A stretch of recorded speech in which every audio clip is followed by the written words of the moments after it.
Susan, hurry up or we'll be late to see the House of Gucci. Hang on, where was Susan? I looked around to see my friend standing on the spot. Lola, isn't that your car? I looked in the direction Susan was pointing and saw my beloved car resting on the back of a tow truck. Great! Our only mode of transport was being impounded for illegal parking. So much for a movie trip. Well, let's call it a day. My line of thought just ended when, oops, something fell on my shirt. Ah! Those stupid birds! Unbelievable! This was my brand new tee, and now it was covered in bird droppings.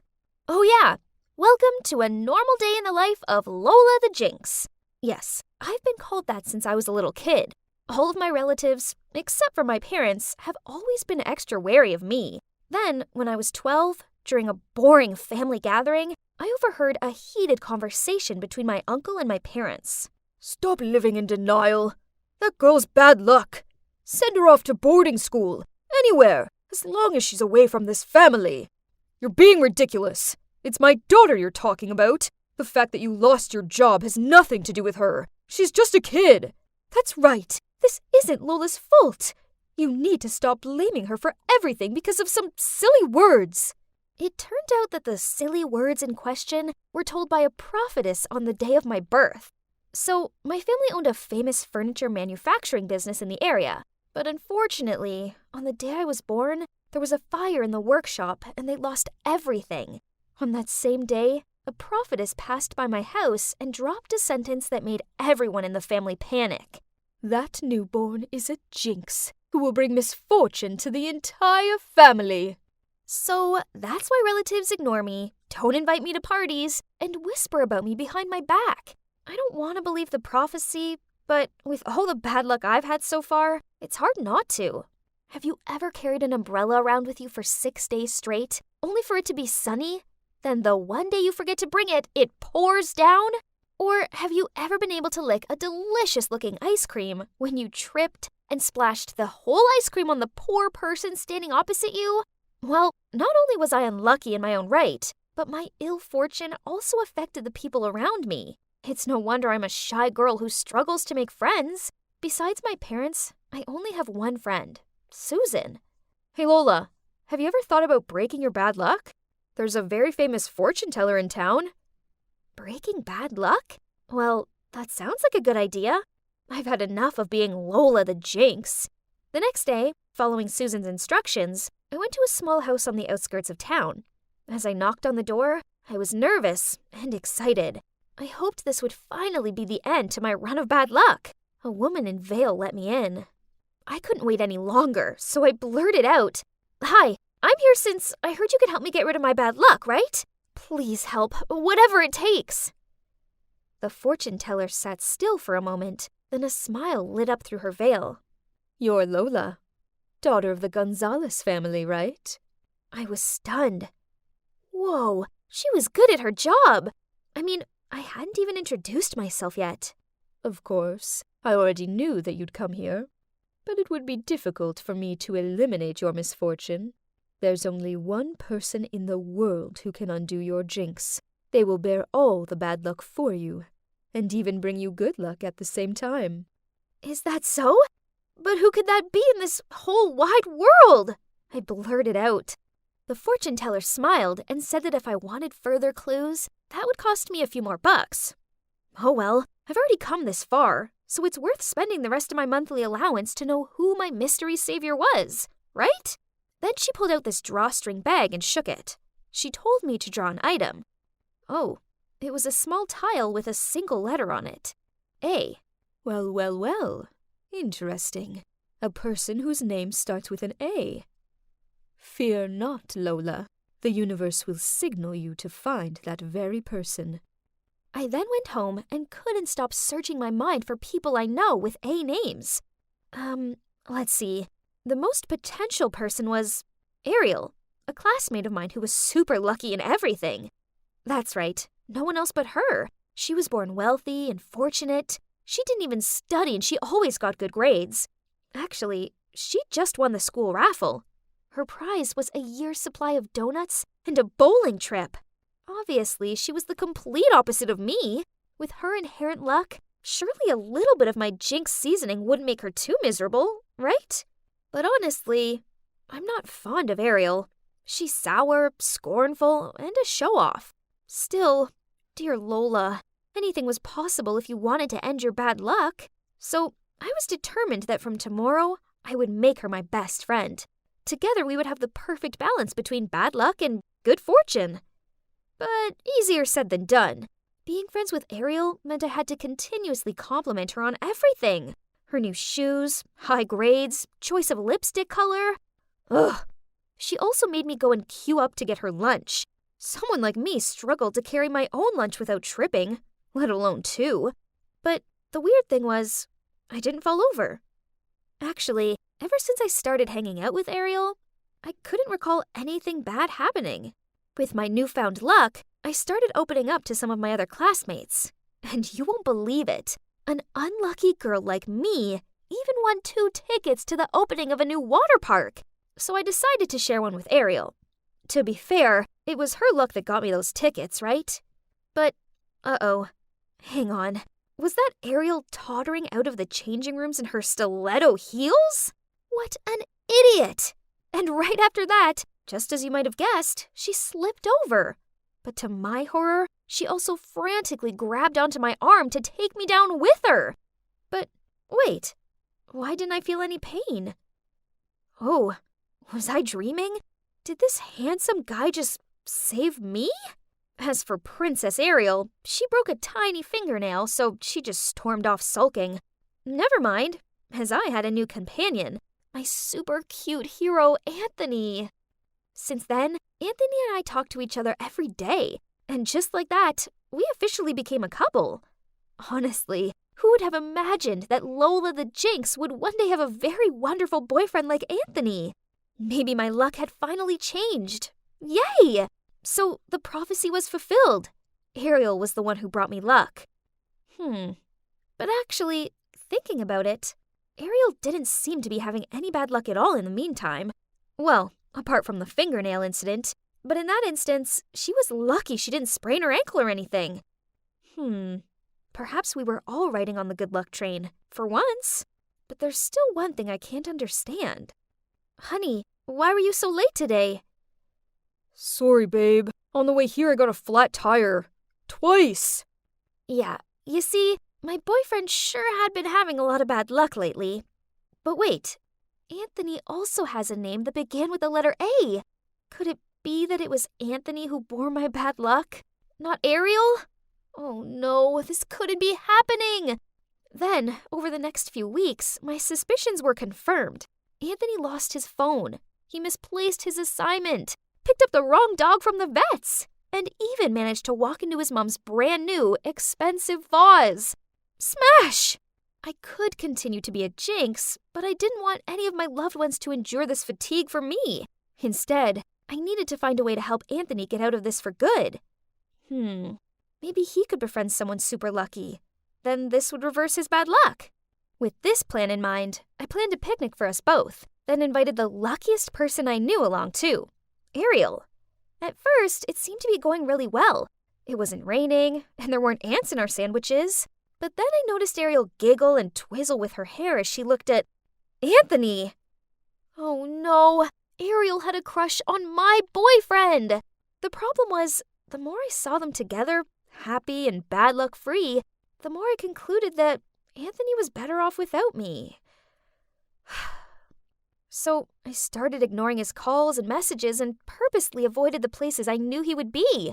All was going well, until he showed up outside my school. Ugh!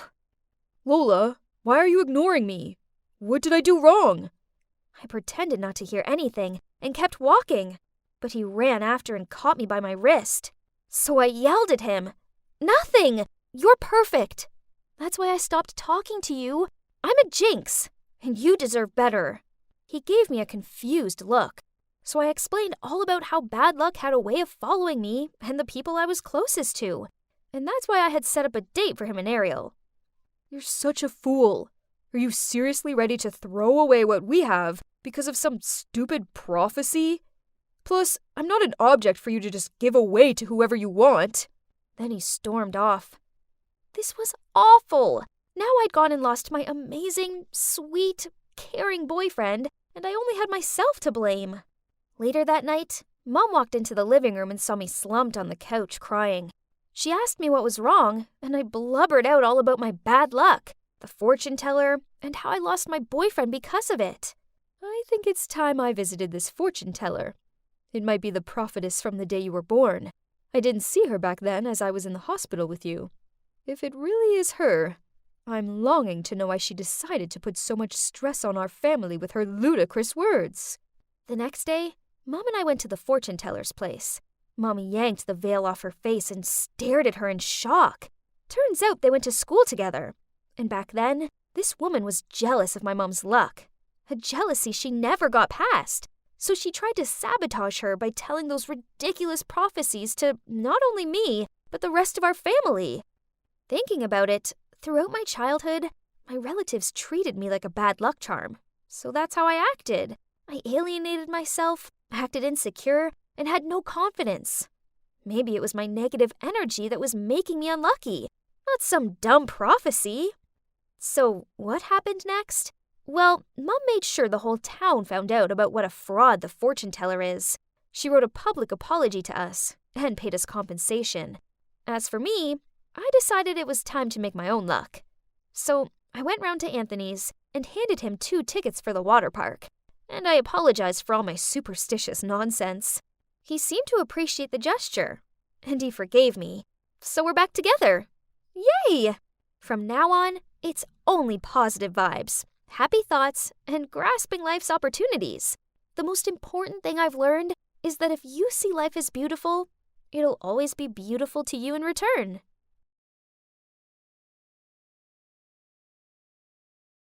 You are probably wondering why all eyes are on us.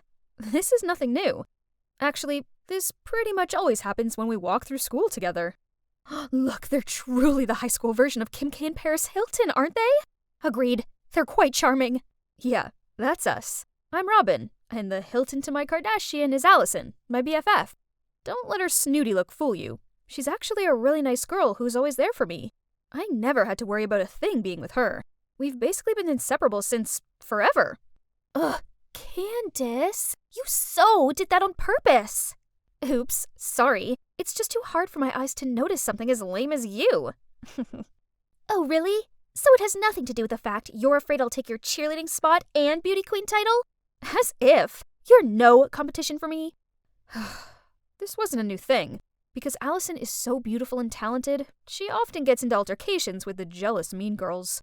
Now, thanks to the Candace drama, we're late for class. We were hurrying along the corridor when suddenly Allison stopped. A poster caught our eyes. It was for the contest to find the new cheerleading captain. Perfect! I can't wait to win and wipe that smug grin off Candace's face. You're gonna register too? Of course I am. I'm gonna teach that girl a lesson. Just you wait and see. Oh, snap. The truth is, I had also signed up for the competition and was waiting for the right time to tell Allison, but who knew she would suddenly become so determined to win this? If Allison found out I was going to be her rival, what would she think? Ugh, what should I do? I don't want to upset her, but I really need to win this competition too. Why, you ask? It's for one person. It was him, Steve, the basketball team captain, and also Allison's cousin. I've had a huge crush on him, but the problem is that he's not exactly short on fangirls, including Candace. I'd never be as forward as her, so I just watched him from afar. But what if I'm no longer a nobody and become the cheerleading captain? Then Steve would notice me, and I'd be confident enough to open my heart to him. Right? But things were way too difficult when I have to face up to not only Candace, the resident mean girl, but also Allison, my BFF. Great! It's true what they say. Putting something off will definitely come to bite you eventually. As I was having lunch with Allison in the cafeteria, Candace and her friends stopped in front of our table. So, you think you can compete with us? Go on then. Eat up and grow strong, little girl. If you have a problem with me, then deal with me. Leave my friend alone. Okay, princess. Not everything is about you. I'm talking to her. Oh, wait. Look at this lost puppy. Hasn't Robin right here told you that she's also competing for the cheerleading captain position? Then Candace and her friends left, leaving me to face Allison's surprise and anger. I was planning to. You really want to compete against me? I just want to try. Wow, I've never expected you to stab me in the back like this. Unbelievable! Then she stormed off, leaving me there feeling dumbfounded, staring at my ruined lunch. I know I should have told her in the first place, but her reaction was way worse than I expected. For the rest of that day, I couldn't find her anywhere. Not at school, not at her house. So before going to bed, I texted her, saying how sorry I was, and that I also had my side of the story, which I would tell her all about, but only after the contest. This was just a little misunderstanding. My awesome Allison would forgive me by the break of dawn, right? But nope. After that, Allison started treating me like I was invisible. No matter how hard I tried to talk to her, she wouldn't listen and just said, I don't need any explanation, backstabber. Drop out of the contest, then we'll talk. Drop out? No way! I mean, I really need this. And, hang on, why couldn't I try out? So what? I kept it a secret from her. Was I supposed to tell her every single thing that I did? It was so upsetting to see us falling apart like this, but I had to sort out my priorities too. So as heartbreaking as it was, I had to put aside this temporarily broken friendship to strive for the biggest goal right now, the captain title. I poured all my focus into cheer practice and often stayed late so I could hone my skills. All my hard work paid off when the teacher complimented my technique. Meanwhile, Allison only received negative feedback. I turned to give her an encouraging smile, but she gave me a hateful look back. Did she think I was the cause of her poor form or what? I was about to leave when Allison walked in. I said hi, but she just ignored me. Seeing that, Candace didn't miss her chance to mock us. Being betrayed by your best friend must suck. Oh dear, if it was me, I wouldn't be able to go to school. Allison angrily slammed the locker door shut and walked straight out of there, while Candace and her friends were laughing. Ugh, they were the worst. The day of the competition finally came and I was so nervous. But hang on, I couldn't spot Allison anywhere. I was trying to look for her when I heard my name over the loudspeaker. It's my turn already. I was backstage on standby when suddenly I heard someone talking about Allison having an accident and not being able to attend the competition. Oh my god, Allison. Is she okay? But before I could run over to ask them more questions, I was pushed out to the stage. The music was already playing, but I felt too overwhelmed and anxious to start. Sensing my nerves, the whole stand gave me a round of applause to cheer me on. I looked down at the audience and took a deep breath, tried to concentrate, and started my performance. As soon as the music ended, the whole room burst into endless applause.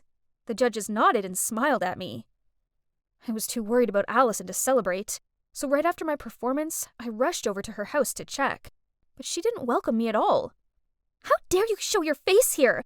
Not after what you did! What do you mean? I heard that you fell, so I rushed here right after the competition. Stop the act. I know you snuck up behind me and pushed me yesterday. Thanks to you, I had to quit the contest. What is she saying? Allison disappeared off upstairs. I rushed over to help her, but she pushed me over. Go away! We're not friends anymore. I was so upset that I burst into tears, and when I got up from the ground, I saw Steve standing at the bottom of the stairs. Did he see it all? I was so embarrassed that I fled as quickly as possible. And things didn't stop getting worse. I've never been so scared to go to school before in my life. It's all thanks to the school forum post accusing me of pushing Allison. Now my voting rank has dropped, and kids I don't even know are giving me dirty looks. Suddenly Steve came up from nowhere and started talking to me. Allison hasn't been in a right mood recently. I'm sorry on her behalf. This was not a dream, right? Steve had never bothered with me before, so why now? For you, this is a lucky pouch containing feng shui gemstones. If you wish for something, confess to the pouch a sin of yours, and the wish will come true. It's proportional to each other. The bigger the sin, the grander the wish. But use it carefully, as either opened or overused, it will weaken its energy. I watched as Steve turned his back and left. This was such a sweet thing for him to do, especially as everyone else was treating me like I was a walking plague cloud or something. But did this pouch really have magic powers? I guess there's only one way to find out, right? I call upon the magical powers of this pouch to confess that I purposely hid the flashy dress Mom bought me, then lied that I'd lost it so I wouldn't have to wear it. I'm so sorry. I wish I'll get a good grade for my chemistry test tomorrow so she'll be happy. After making the wish, I carefully put it in my backpack, hoping tomorrow during the test it would work. But no, the last question was pretty much impossible. I sighed, thinking the A was about to slip out of my hand, when suddenly Kevin, the smartest guy in class, threw me a piece of paper when the teacher didn't notice. I stealthily opened it. Whoa! It was the answer to that one question I had left. I quickly filled in my paper without thinking any further. A few days after, I got my test results, and I couldn't believe my eyes when I saw an A in front of me. It must be the powers of the magic pouch, as normally Kevin didn't even talk to me. Fascinating. And so, I made a few more wishes, and they all came true. Once I even confessed that I accidentally spilled water and damaged my computer, and wished Mom would buy me a new one. Unbelievably, 2 days later, Mom bought me a MacBook and said it was an early birthday present. This pouch was a miracle, so it was time I used it for my most important wish. I call upon the magical powers of this pouch to confess that I kept this secret from Allison and practiced every night, then signed up for the cheerleader competition. I want to win just because I long for Steve's attention and to gain the confidence to confess to him. Please help her recover quickly and for us to make up and be as close as ever. After wishing, I breathed a sigh of relief. It felt good to finally get this all off my chest. The next day after school, I was pretending to be walking past the basketball court as usual when Steve called me over and handed me a bottle of juice. Looks like the pouch really exerts its power. Actually, Robin, there's no magic. I just snuck a mini recorder in that pouch to figure out if you were the one to mess with Allison. I'm sorry. What? In that lucky pouch is a mini recorder? So it also means he heard everything, including my love confession? I blushed cherry red and didn't know how to react, when he suddenly sighed. Hey, do you suspect anyone? I still want to find out who the culprit is. Candace? She has a grudge against Allison. Candace. Then I have a way. See you around. Since I found out that Steve knew I liked him, I've been wondering why he didn't give me a reaction back. Maybe his silence is rejection? As soon as I entered the cafeteria, I saw the crowd rushing around. Oh my god. It's Steve and Candace with linked arms. Wait, what was that in her hand? It sure looked a lot like a lucky pouch. Could it be? While Candace wasn't paying attention, Steve turned his head around, smiled, then winked at me. Oh, that's it. Steve was just acting so he could get information from her. The day after, Steve invited me to the treehouse in his garden to listen to Candace's recording. But it turns out, Candace was not the culprit that caused Allison's accident either. She just admitted to some nonsense slurs and pranks and wished to win the championship, and for Steve to love and spoil her. Then who is it? Somehow Allison keeps insisting it's you. How about you give Allison the pouch? I want to listen to her feelings too. And so, the magic pouch was also passed on to Allison. The next evening, after my late practice, Steve and I went to the park nearby to listen to Allison's confessions. Dear magic spell pouch, I actually didn't fall. Robin was getting so good and I wasn't confident that I'd win and losing to her would be humiliating. So I spread the news that I had an accident so I didn't have to participate and blamed everything on her. Everyone loves her. Even Steve has a secret crush on her. While me... What? That means it was all planned by Allison? And Steve had a crush on me? Is that true? My thoughts are all over the place right now. Then before I could blurt out a word, he took my hand to go to Allison's house. What is this, Allison? Can you explain this? So what? Why does such an ordinary girl like her get so many good things? I deserve it, not her. Allison, why? Without even letting me finish my sentence, Allison slammed the door shut. At least I knew the truth now, right? Even though it sure was ugly. I really have nothing left now. I lost my best friend, and with only one more day until the voting for the contest comes to an end, it looks like Candace will win. But as soon as I stepped into the classroom, everybody rushed over to me and waved their phones in my face. Huh? Oh, there's a new post on the school forum. It turns out that Allison shared the truth, and even apologized to me. I knew it. My bestie is always a very kind person. Thanks to that, my vote soared and got to first place. And this is the moment I've been waiting for. The new leader of our cheerleading team is Robin Smith. Through my ecstatic grin, I noticed someone standing from afar. It's Allison. Seeing me, she hurried away, but luckily I was able to catch her up. Allison, thank you. I'm sorry for hurting you like that. No, I'm the one at fault. I Although it was awkward at first, we soon got past this, then managed to talk straight to each other. Allison apologized for everything, then she congratulated me and gave me a hug. Oh, right. Now that I'm the winner, I can confidently confess my feelings to Steve, right? No need, because he already did that to me. Thank you for staying beside me. But, Steve, I still wonder how that bag could fulfill all my wishes. The other things are understandable, but the MacBook was unreal. Yeah. I may have called your mom pretending to be the teacher and told her that a MacBook for studying was compulsory. I was sitting at my usual spot in the common room during break time, coding of course, eyes glued to my MacBook Pro when suddenly, Evelyn, my best friend, barged in and ran straight over to a group of girls. Here she goes again. Guys, I've got big news. You all know Helen, right? The cheerleader? Kay, she has a huge crush on Dean, so she went to the locker and it said yes. Now guess what? I just saw them in the hallway, kissing! Ha! These gossip vultures will believe anything. Confused? Let me wrap it up for you. They were talking about this mysterious locker, situated in the school's back alley. The creepy part was, it could actually speak and foretell your future love partner. For it to work, you had to visit the locker between 6 and 7 p.m. Tap on it exactly 3 times and say the spell. Roses are red, violets are blue, in a world of love, just we two. Then, ask it if you and your crush are compatible. If the locker said yes, then congratulations. But if no, then too bad. This proves it. The locker must have some sort of prophecy power. Of course, duh. You know why? 'Cause it's possessed by a lovelorn spirit.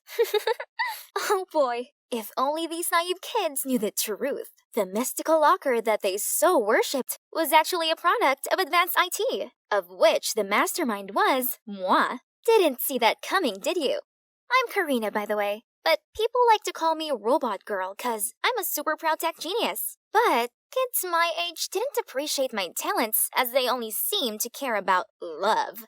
Especially Alicia over there. She despised IT and presumed that anyone into it was a stone-cold machine who'd never ever had a relationship. So, being the tech whiz that I am, I had to come up with a brilliant plan to prove her wrong. I spent every bit of spare time I had coding. I hacked into the school system to collect students' infos, such as their star signs, blood type, hobbies, and career orientation.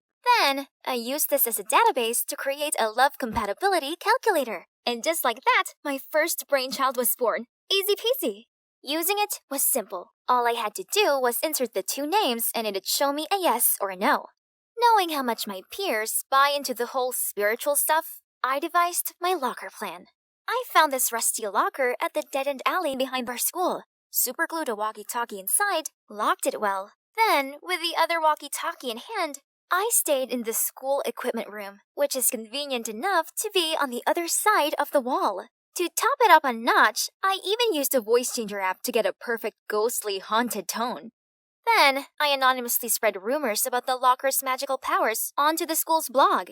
My trick quickly took off, and since launch day, 15 couples have been successfully matched. Can you imagine? True love?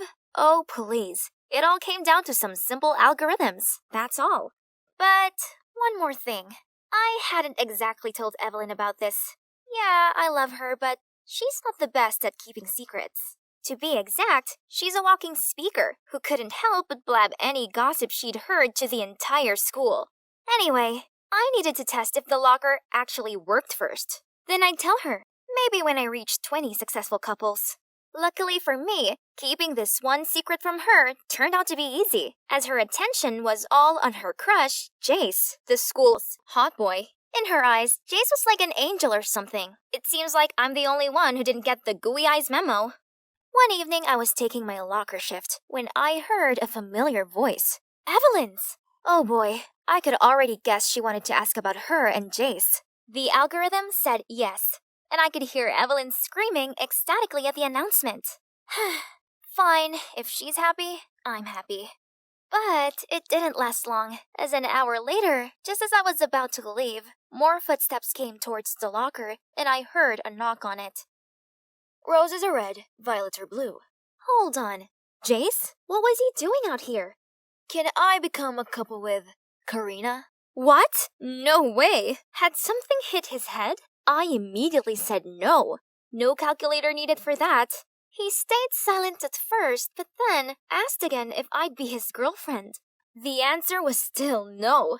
He asked the locker again and again, but no, no, no. Jeez, what's with this guy? The next day at school, I noticed Evelyn's wearing her lucky lilac dress. Oh no, was she going to confess to Jace? I had to stop this. Hey, I have an emergency thingy. You need to come with me. Karina, what are you doing? But it was too late as Jace was approaching us. Hey, what are you playing? Tug of war? Oh, I think you messed up your hair. Here, let me. Jeez, he was unnecessarily close. And the worst part was that Evelyn just witnessed the whole thing. Right at that moment, the bell rang and she left for class. Jace, this idiot! The locker said no already, and there he went, messing it all up. Now, I had to wait till the end of class to explain things to Evelyn. But things weren't that easy, as every time I tried to approach her, she gave me this flustered look, then hurried away. One time, I managed to reach her, but then, yep, you guessed it, shameless Jace showed up and ruined the conversation. Gosh, this leech wouldn't quit bothering me. In math class, he asked the teacher to let him change from Evelyn's group to mine, 'cause he suddenly wanted me to tutor him. The worst part was, the more I tried to ignore him, the more interested in me he seemed to get. Until one day, as I was running away from him, I bumped into someone. It was the school's head boy, Killian. Oh man, I was sure I was in trouble, but... Can you see her bothering her? Quit it already. Did Killian just defend me? But, uh-oh, that sure made Jace mad. It's none of your business. Excuse me, this is a library, not a theater club. Keep quiet or out. Phew, thank God I got out of there.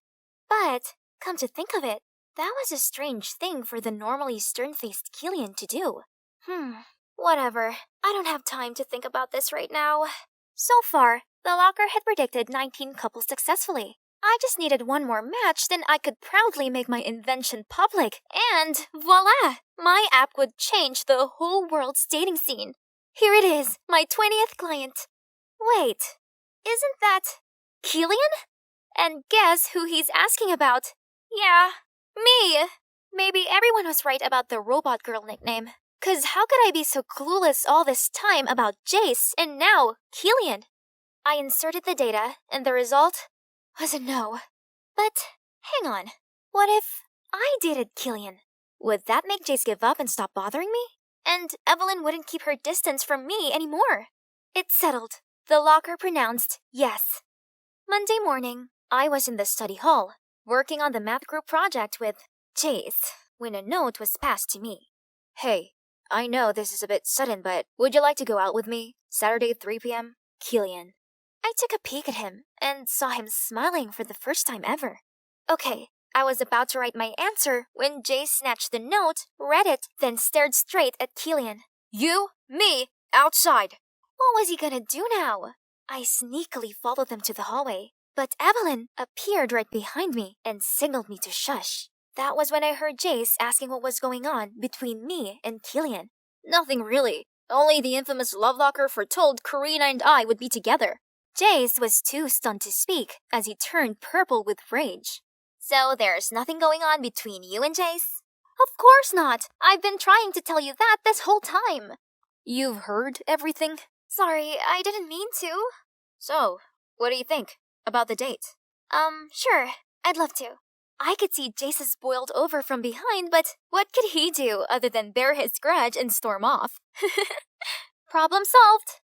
Saturday arrived and Killian picked me up for our date. He even asked for my parents' approval, then opened the car door for me like a true gentleman. To be honest, I was kinda nervous, but he was so good at comforting me.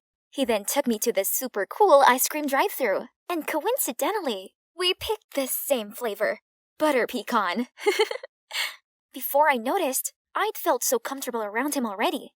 And you know what the best part was? Our last stop was a planetarium. We sat side by side beneath the glistening star-filled sky. Whoa. This date was much more than I expected. I got to see this whole new side of him, one that is so warm and caring. Being with him made me feel good. Maybe the algorithms weren't quite accurate, right? It did say Killian and I would never be a couple, but what I was feeling then proved otherwise. I was still lost in thoughts when my alarm suddenly went off. 5:15 already? Right, I gotta get to the locker and change the walkie-talkie's battery. So I quickly said goodbye to Killian, then ran to the alley. As I was opening the locker to get the walkie-talkie out, Karina? Are you opening the locker? How? Unless you're... Oh. I don't know how, but you sure tricked the entire school.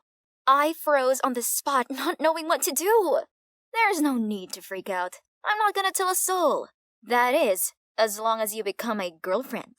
Why are you so obsessed with me? You can have anyone else you want. Why me? 'Cause you're different, babe. You're interesting and somehow aren't easily swayed by me, which makes you a challenge. Ugh, this douchebag made me want to vomit. He could expose me all he wants, but I'd never ever go near him again. I shoved past him to leave, but suddenly he grabbed my hand and tried to force me into his embrace. Get off of me, you psycho!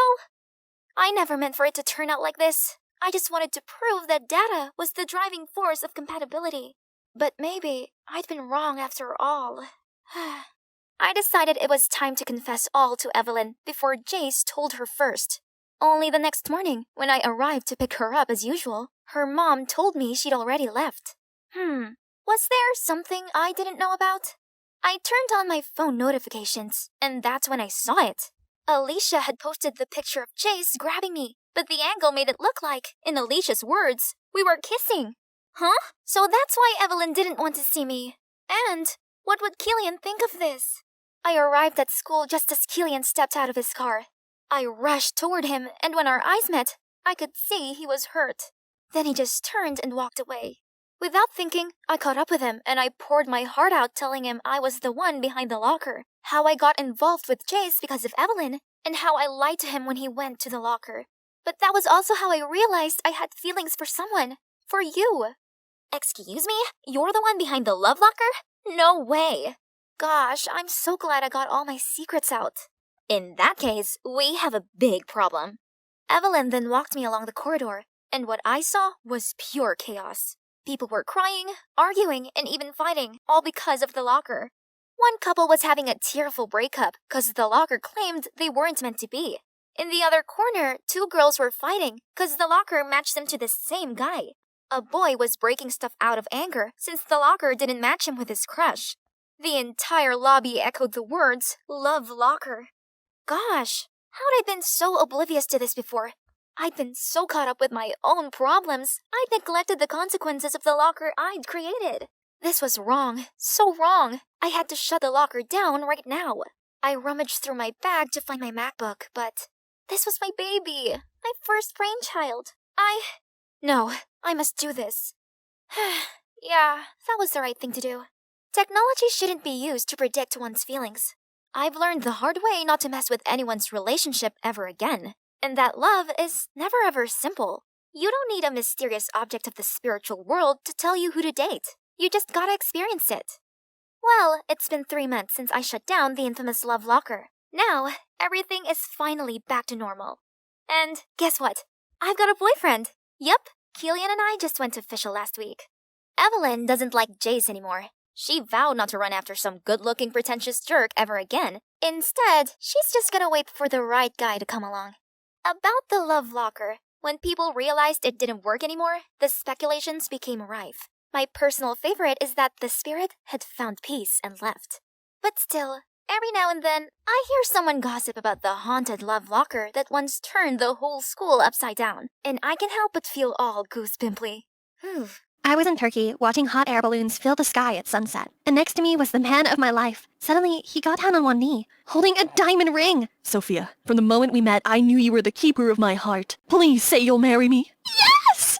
Then he leaned over me for a kiss. But wait, why does it feel so sloppy? I ignored it and went with the flow, then... Wow, not me. Still in bed, wiping drool off my face. Definitely not.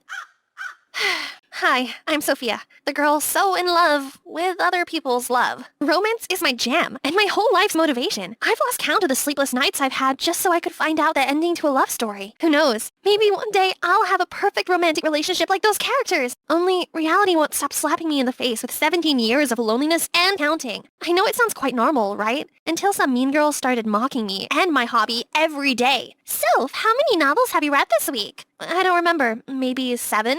Wow, that's impressive. You must have a lot of love experience by reading these, huh? And how many roses did you receive this year? Oh, that's 0. School sucked, and home was not better. My parents mostly worked far from home, so it was usually just me rattling around the house. I got super lonely, but luckily, I had Gabrielle to keep me company. She's a sweet old lady I care for after school. She's a kind soul who always tells me the most magical love story, her own. My husband could have picked any girl, but he chose me. From the moment our eyes met across the meadow with only bluebells and buttercups separating us, we both knew that we were meant to be. Aww, this only fuels my drive to find true love, to know how it feels to be completely and utterly adored by someone. But no matter how hard I tried, my dating experiences were no more than a romantic comedy series, without the romantic. When I told Gabrielle about them, but she laughed and said I was too picky. I'm not picky, I swear. I just want my love to be perfect. He has to be smart, handsome, caring, romantic, and have the cutest smile. You must know someone. What about Shane? Didn't you like him at one point? I did, until I saw his B in geography. My boyfriend has to be good with directions or else he'd never find his way to me. What about my neighbor Iris's son? He's a smart young man your age. That nose picker? No way! This is hopeless. Am I destined to stay in this single inferno forever? Anyway, I needed to stop moaning and focus on my job. I started dusting, but I was so busy daydreaming that I knocked over a picture frame.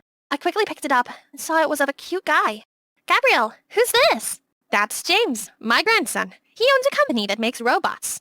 Oh, so that's why your house is fully equipped with cleaning robots, dishwashing robots, and so many others. Yes, I'm quite proud of him. But alas, I see him once in a blue moon because he's so busy. But if you'd like, I can arrange for you two to meet. Thank you, but tech bros are a pass. Guys, I wasn't into nerdy guys who didn't have time for anyone but their latest inventions. I wanted my dream guy to only have eyes for me. Gabrielle then had an emergency at her neighbor's house, so I stayed and continued organizing all her junk. The plan was to put them in the garage, but there were so many corridors in our house that I took a wrong turn and ended up near the steps to the basement. The box was heavy, and I figured a garage and a basement were both storage places, so I took it down there. Huh? What is this place? It's like something out of Westworld. Then, my heart almost jumped out to see this. Wow! He looked so lifelike that I unconsciously reached out to touch his skin. It felt as soft as a human's. Oh my god, I accidentally pressed some buttons on it! I love you, my mistress. The heck is that? Stay back, or else I'll hit you! Mistress, you are beautiful. Don't come any closer! Despite my threats, he started chasing me around. I am at your service, my mistress. Please stop running. Back off, I am not your mistress! I believe this is yours, my mistress. Well, it didn't seem like he meant any harm, and just acting like a true robot. Curious, I tested out some of the different modes, and oh wow, he can make a flower bouquet out of metal scraps, massage my feet like he's the world's best masseuse, and lift me like I don't weigh anything to him, like it comes straight out of a sci-fi movie. I tried searching for more info on this robot online, but no matter which keywords I used, no relevant results came up. It's almost time to go home. I needed to get back upstairs before Gabrielle found out what I'd been doing, but I couldn't find a deactivation button anywhere. That tickles, haha. Can you please stop, miss? As if you could feel tickles! Ugh! This will do for now. That evening, I was having dinner when I heard my doorbell ring. I opened it and was astonished to see that robot with a heart-shaped box. Please, let me court you, my mistress. Why on earth are you here? Go back to your place. But the robot didn't take no for an answer and kept harassing the doorbell and peeking through my window. Man, I can't take this anymore. I left my jacket at Gabrielle's, but I don't want it to disturb her. Can you go get it for me? My mistress, I will not leave your side, even if it means I have to disobey you. So I had to walk him back to Gabrielle's house. I tried making him crawl through the doggy door so he wouldn't trigger any alarm, but little did we know. Oh my god, her security system reaches that part of the house too? Hey robot, it looks like you're gonna have to stay at mine. I don't like this name, mistress. Please give me another one. Fine, I hereby name you Edward, after, the handsome Edward Cullen. Quite outdated, but handsome is fitting. Maybe I could get Edward back without Gabrielle knowing. I didn't want her to think I was a snoop, or worse, a thief. I liked her far too much to risk losing her as a friend. Only, having a robot around complicated things. Luckily, my parents were on a business trip, but that let Edward really wreak havoc at my house. He put my toothbrush into the toilet bowl, ruined my white shirt by washing it with my pink sweater, and made me a cat food sandwich. I thought robots were smart. Why is this one so dumb? Also, I can't stop Edward from following me to school. Honestly, I couldn't help but feel a little smug in front of those mean girls with Edward by my side. As everyone gathered around the new student, he just randomly started singing and made up a song about how much he loved me, and even threw heart-shaped confetti out of nowhere all over me. I needed to get him out of there before he pulled anything else, or worse, before they found out he was a robot and thought I was even more desperate than I already was. I finally managed to get a quiet night after leaving Edward with the cat, when suddenly I heard banging sounds. Jeez, Edward is roaming around again. Ed, can you please leave my cat alone? I'm trying to sleep. But then I heard footsteps marching toward me. I opened my eyes to see a masked figure holding a big bag. Who are you? Help! Then Edward immediately charged in and tackled the intruder to the floor. I was shaken up, but I managed to call the police while Edward stood guard over the knocked-out feet. Edward kept asking if I was okay, and if I got hurt, I couldn't help but smile back at him. He saved me, and was so cool doing it. From that day, I started treating him like I would a real boy. I showed him my favorite books, enjoyed movie nights with him, and went feeding the ducks in the park together. The more time I spent with him, the more I started to realize he was my other half. Well, see, he could make milk tea exactly how I liked it, gently comforted me when I got a B in English, and was unbelievably patient when it took me ages to decide my next move whenever we played chess.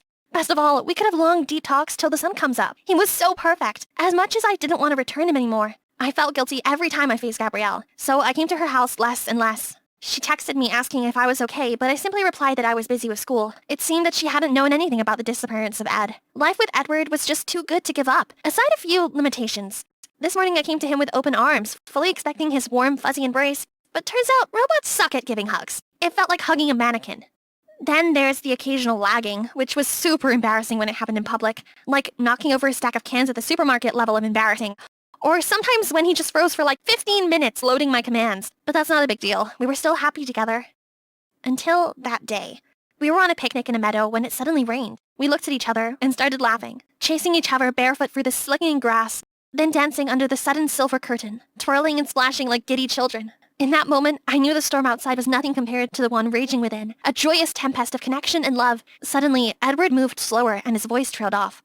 Sophia, I don't feel so good. I won't make it. That's when I came back to my senses, realizing he wasn't a human. How can he suffer under the rain? No, Edward, no! You have to make it! Don't leave me! I really, really like you!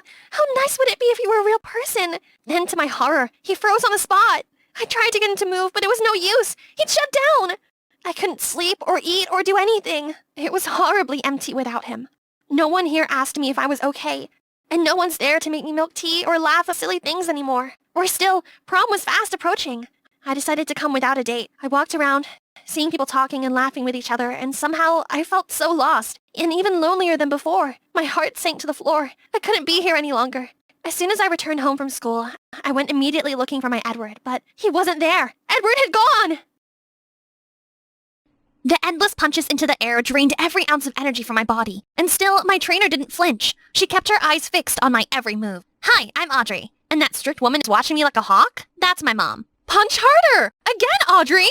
Mom, I'm tired. Can I have some ice cream? Right now, I am not your mom, I am your enemy. Now punch harder! Startled, I quickly started punching the air again, just to keep her satisfied. I was raised by a mom who was very strong, rich, and super strict. She guarded top politicians for a living, but she guarded her heart even harder. She said my father was a gold digger who scammed her, and ever since, Mom hasn't trusted people. She didn't just learn Taekwondo, it was a part of her. I remember one time when we were walking home, a thief reached for her phone. In a blur, she flipped into the ground. Calm, precise, brutal. And she also wanted it to be part of me. We trained before sunrise and after sunset. No excuses, no breaks. Taekwondo became second nature, but it came with a cost. When I was 17, there was this guy in class I kinda liked. We had been eye-flirting for months. One day, he came around, and I strongly believed he wanted to ask me out. Hey, Audrey, right? I was wondering if you wanted to... But the moment his hand touched my shoulder, I grabbed his wrist, flipped him over my desk, and pinned him down, making everyone gape. Okay. Wow. So, that's a no? I'm so sorry. I didn't mean to. Reflex, just reflex. He nodded, but still backed away from me, just like the other frightened students. No worries. You're cool. Just, maybe too cool for me. Yeah, I'll, text you. Or not. Probably not. I wish I could say that was the last time, but it wasn't. Every time someone tried to touch me, even just by accident, I reacted like it was an attack. My reflexes were too sharp, too fast, too dangerous, and that made no one want to be friends with me. So one day, I decided to be brave and just tell Mom what was really going on inside me. Mom, I want to stop Taekwondo. What nonsense are you talking about? Because everyone's scared of me. My body reacts before I can think. You want to quit? For friends? Yes, I'm tired of being alone. You don't need friends. You don't even need family. Power and money. That's all that matters. So, you don't even need me? You don't even love me, Mom? Or am I just another disposable soldier for you? Mom didn't say a word, just turned away sharply, and I stormed out without looking back. That's right. Why would she care about a useless daughter like me? After that day, we hardly saw eye to eye. Luckily, there was one thing that brought us together. Our shared love for food.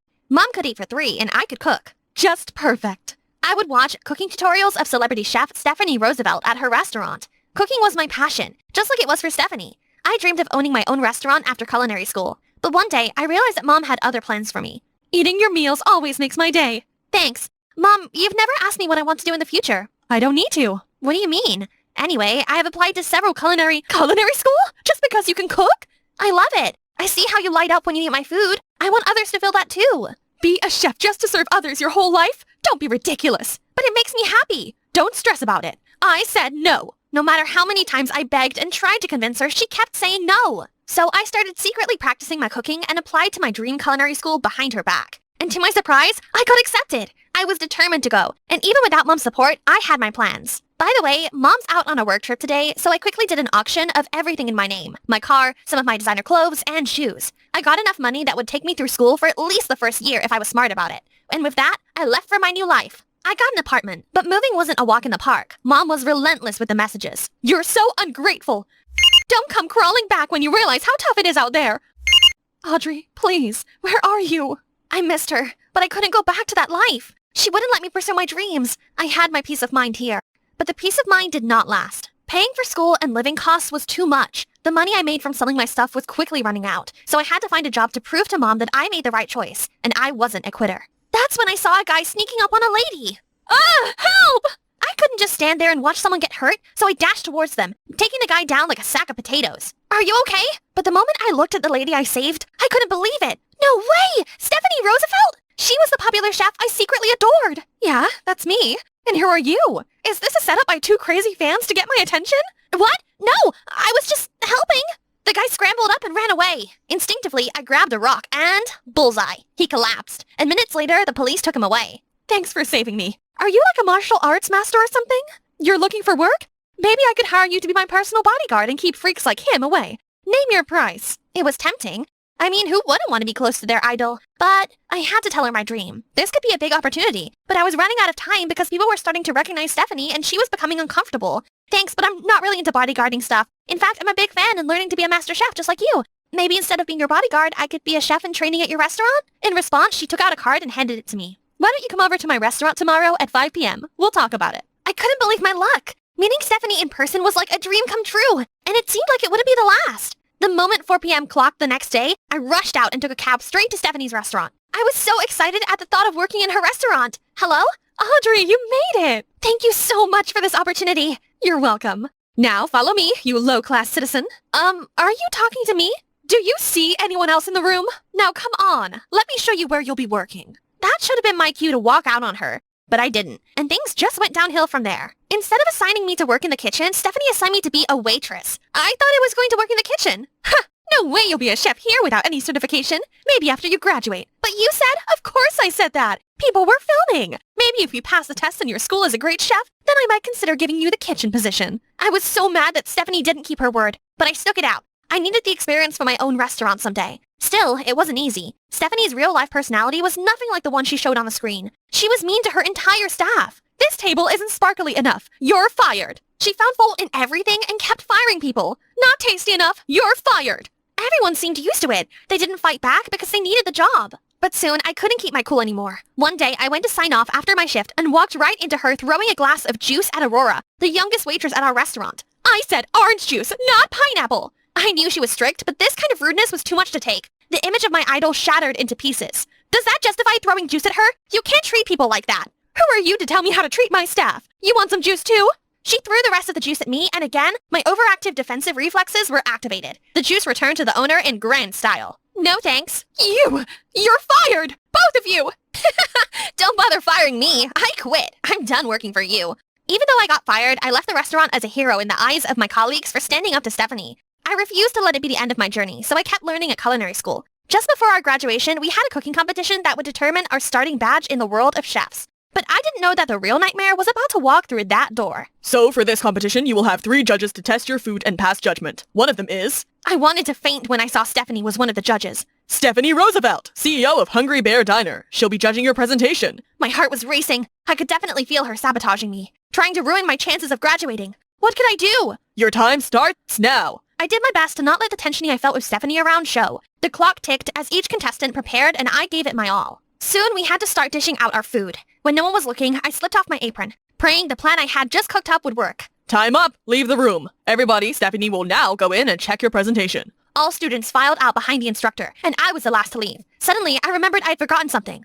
Oh no! I forgot my apron! Please let me go get it! Hurry up before she gets here. I rushed into the room looking for something that didn't really have to do with my apron. Then I slipped back out just before Stephanie went in, hoping that what I did would be enough to save 2 years of sacrifice and hard work. From someone so petty. The moment she was done checking the food presentation, it was time for the judging proper. When it got to my turn, the judges spat it out the moment it touched their tongue. What is this? Irish lamb stew with, we have eyes! We're asking why it tastes like you dumped an entire salt shaker in there! Are you trying to poison us? I took one look at Stephanie and I knew she was behind it. However, I had my own card to play. I never added this much salt to my food. And how do we know that? I saw this coming, so I made a backup dish. The whole room burst into chatter as the judges began tasting my new dish. Whoa, this is delicious. Impressive blend of ingredients. How did you? Surprised? Going back for my apron was just a cover. I hid an untouched plate of my food, just in case someone tried to pull a stunt. And guess what? You didn't disappoint. I didn't do anything. That's a serious accusation, young lady. You better have evidence? Oh, I do. When I said I went back for my apron, I had dished an extra plate. Yes, but I had also crawled into the vent and planted my phone there to record whatever she did during her presentation check. Everyone was shocked when they saw evidence of her foul play. You tried to ruin this girl's meal? The room exploded with chaos as reporters rushed in to interview Stephanie. And just like that, the sweet, angelic Stephanie Roosevelt was exposed for the witch she really was. I didn't win first place, but I did win second. And most importantly, I proved I belonged in this world. With some of the prize money from the competition, I opened my own restaurant right after graduation. I hired every ex-employee of Stephanie's who was ready for a fresh start, and I felt things couldn't get any better. But on the restaurant's opening day, heaven had one more surprise waiting for me. Something far more meaningful than I ever imagined. Mom! Audrey! I saw the competition on the news. You were incredible. I'm sorry for not supporting your dreams. I just wanted to say, I'm proud of you for following your heart, and I miss you. Was I hearing right? This was the same woman who used to say emotions were distractions and that money was everything. But before I could even respond, a masked thief rushed into the restaurant. Everybody get down now! Phones, wallet, jewelry! While everyone panicked, Mom and I stayed calm, which only made the thief more irritated. You in the apron! Hand over your phone! Oh, my phone? Sure, come and get it. He reached out to snatch the phone, and that's when it happened. In a lightning-fast move, I grabbed his arm and flipped the thief over the table, disarming him and pinning him to the ground with one knee. Everyone cheered for me, but it was the smile on my mom's face that made me feel the proudest. Well, at least all those years of Taekwondo didn't go to waste. At that moment, I realized I didn't have to choose. I could be both the fighter and the chef. My strength and my passion weren't at odds. They were my superpower. Tristan was right. Maybe I wasn't giving my dad a chance to help me. Okay, yeah, maybe he could help us. Wait a minute. I've never told Tristan what line of work my dad was in. For all he knows, my dad was a prisoner for the crimes he committed, and he hangs out with sketchy people. Who are you, Tristan? What he told me next shocked me to the core. All this time, I had no idea this was happening. I stormed out of the cafe, couldn't believe what I just heard. Mila, wait! For what? You've been working for my dad all this time! My dad! Tristan! I can explain. Just hear me out, please. I could have just walked away then and there. But looking at Tristan, something in my heart felt that I had to hear him out. So, we went back into the cafe. Initially, your dad hired me to update him of your every move. Explains why my dad was always one step ahead of me. 'Cause you've been snitching to him. Okay, but then after knowing the whole story and seeing how worried you were for your mom, I was trying to help out too. What about the subway incident when you saved me from those sketchy guys? That was set up by your dad. But he was just worried that you were getting yourself in hot water. Oh, he's worried about me getting into hot water? Well, he's about to get burned by his own daughter. Wait, Mila! I marched back home to find my dad, cleaning up after his stupid party. Again. Oh, Mila, you're back. How was your night? You had me followed? Right then, I see the color drain from his face. Darling, I was only trying to keep you safe. From who? Because my mother is missing, and the only other person I should be trusting in all of this is you. But I can't even do that. Believe me, Mila, I'm doing everything I can to keep both you and your mother safe. Who took Mom? I don't know anything about that case, but I'm looking. You say that, but all I see is a dad living an indulgent life, hanging around a bunch of sketched-out people. I know it looks that way, but I'm just trying my best here. I need you to trust me so we can be a family again. You've been gone for 15 years, locked away in jail. You're just a stranger to me. I knew what I said must have hurt him a lot, but I felt so alone in this world. I have a dad who I barely even know, and a friend who I thought was someone I could trust, but turns out I was just a job for him. That's it. I'm not going to rely on anyone else anymore. I'll find my mom by myself. I just hope she's okay.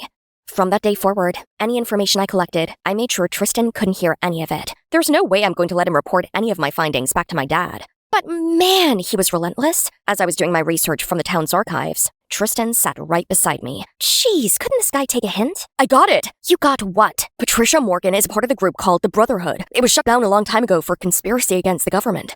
The group only lasted a few months before getting caught and disbanded. And get this, the article wasn't even written by an official journalism company. It was written 2 years ago by our school's journalism club, under their school paper called The Honest Truth. I think you found our lead. So that means you forgave me then?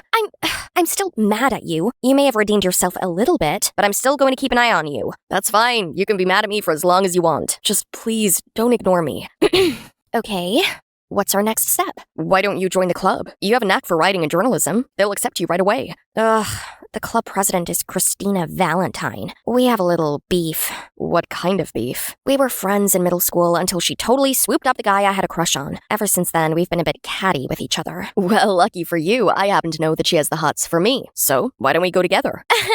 Okay, lover boy. You better be ready for this. She can get a bit intense. Anything to help get your mom back. I got you, Mila. And yep, Christina was there. And as expected, she totally ignored me. But when Tristan walked in the room and showed her that he and I were all buddy-buddy, Christina immediately ceased fire and acted all bubbly around me to get Tristan's attention. She let me join right away, and while Tristan distracted her, I got to stick my nose in all of the old The Honest Truth publications. Turns out, there were multiple drafts and publications on Patricia Morgan. I even found one criticizing her for passing a bill that harmed the environment. This club is very outspoken and honest. Seems like I've hit a jackpot. But sadly, I soon found out the club was just full of hypocrisy and slacktivists. One time, The Honest Truth featured a piece on food and packaging waste caused by the large consumption of fast food chains. Yet I walked in that very afternoon seeing the place littered with fast food. And that's not the only thing that bothered me. They had motivational quotes pasted all over the walls, yet no one was there to make a difference in themselves or the world. They even had this ridiculous workout while working routines, replacing the regular desk chairs with yoga balls and balance boards. But honestly, that just took a toll on their productivity. Who on earth can work like this?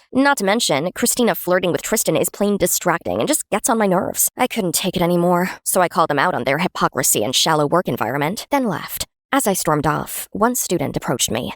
It was Corey. Okay, maybe I hated everyone in the club, but Corey was an exception. He was diligent and kind, and a hardworking journalist. Hey, Mila, sorry for what you had to put up with in there. If it makes you feel better, I've been enduring them for the last 2 years. If it wasn't for my mom, I'd leave this club already. What do you mean? I told Corey about my mom's disappearance and the lead we got on Patricia Morgan recently. Actually, I was the one writing that article about Patricia. How come? You know something about her? My dad's a journalist, and I got bits of information here and there from him. I was so pumped. Corey, this is amazing news. Do you think I can meet with your dad? He might know something that can help me find my mom. Yeah, sure. Great. I'll come along. Tristan, have you been following us? I'm sure Mila will be fine meeting with my dad on her own. I said I'm coming along.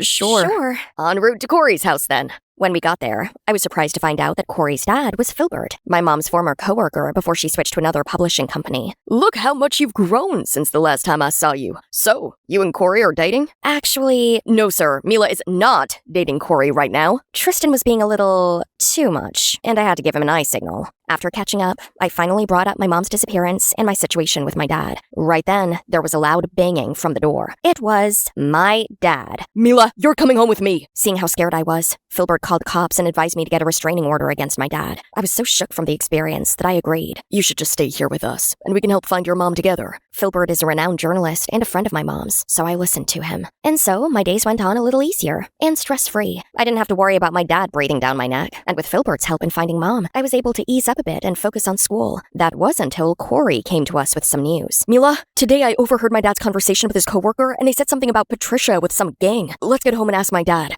Finally!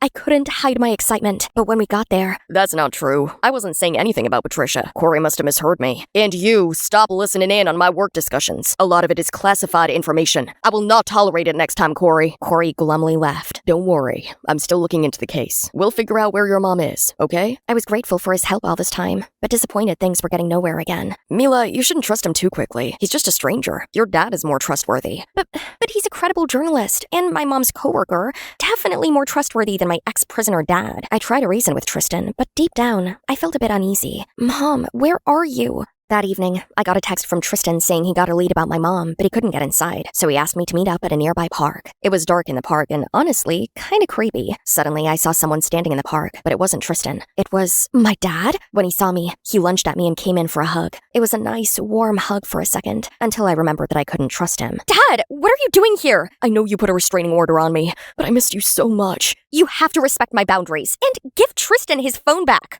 Wait, Mila, ask Filbert about the $50,000 bribe. Trust me. I was so taken aback by what he said that I didn't even notice Filbert standing behind me. Filbert then called the police to report my dad's violation of the restraining order and took me back to his house. That night, I couldn't sleep. There was so much going on in my head about my mom, my dad, Filbert. So I left the room for some water, but then heard some talking in the living room. It was Corey and Filbert arguing about something. Dad, why are you talking to Patricia? Are you getting tangled up with the wrong people? It's nothing to worry about, son. I've got everything under control. I obviously heard you the other day and you denied it. Dad, what is going on? My business with Patricia is between her and I, not with you. So you better stop prying. So you are talking with her. About what? What was I hearing? Filbert was in contact with Patricia this whole time? I was taken aback. So literally, I made a noise. Mila? Sir, what do you know about the $50,000 left on my front porch? You did not hear anything, young lady. You know about it, don't you? In fact, you might be directly involved with why my mom's missing. Filbert became more and more dangerous when Corey suddenly jumped in between us. Dad, you can't hurt her. Oh, sure I can.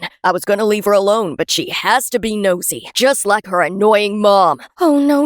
I am right in the heart of the lion's den. I saw Filbert push Corey aside, then come at me, when suddenly the police barged into the house, followed by my dad. Dad, you got here just in time. How? I knew it would violate the restraining order, but I bugged you back when you were in the park. You're insane, but thank you.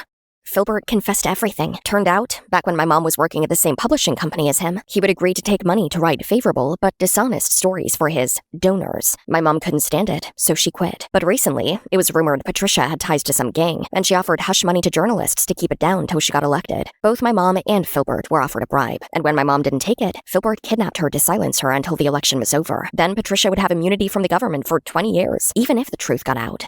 The police found my mom held in a remote apartment. Apparently, Filbert took good care of her, despite kidnapping her. All he wanted to do was keep her quiet for some time. So, without any intention to hurt her, Filbert got a reduced sentence. Patricia lost the election and was also taken into interrogation for bribery. Mila, I'm sorry about what my dad did to... It's okay, Corey. It wasn't your fault. Thank you, and your mom, for getting my dad a reduced sentence. I know it's gonna be hard not having him around, but I'm here for you. It's okay. Things will get better eventually. I gave Corey a warm hug as we parted ways. The hooded figure the night of my mom's disappearance turned out to be my dad. He was trying to convince my mom to take the money, or at least not publish the article she was writing about Patricia. But my mom was hot-headed and stubborn, which brought threats and bribes to our home. My dad also explained that all the parties with his sketched-out friends were actually just to set the scene to gather intel. One of them told him about a job offer of taking care of a woman being held in some apartment, and that was how he got some leads for the case. As for my relationship with my dad, we finally sat down as a family, and he explained how he ended up in prison. A truth that not even my mom knew. Turns out, he infiltrated a criminal organization to investigate a lead, and so he became one of their goons, but got framed for crimes done by the organization, and since he was only a private investigator, he had no immunity and had to go to jail for those crimes. Though my mom was obviously still upset. You and your sneaky ways. It's true a tiger can never change his stripes, just like how you tricked me into signing the marriage license years ago. Dad, you tricked Mom into marrying you? Relax. Your mom would still want to marry me anyway. I just kinda sped up the process. That is no excuse. A lie is forever a lie. But you shouldn't be too hasty and hot-headed either. Look what happened to you. Oh, please, both of you. We just got back together as a family for 1 second. This couple, how did they even fall in love before?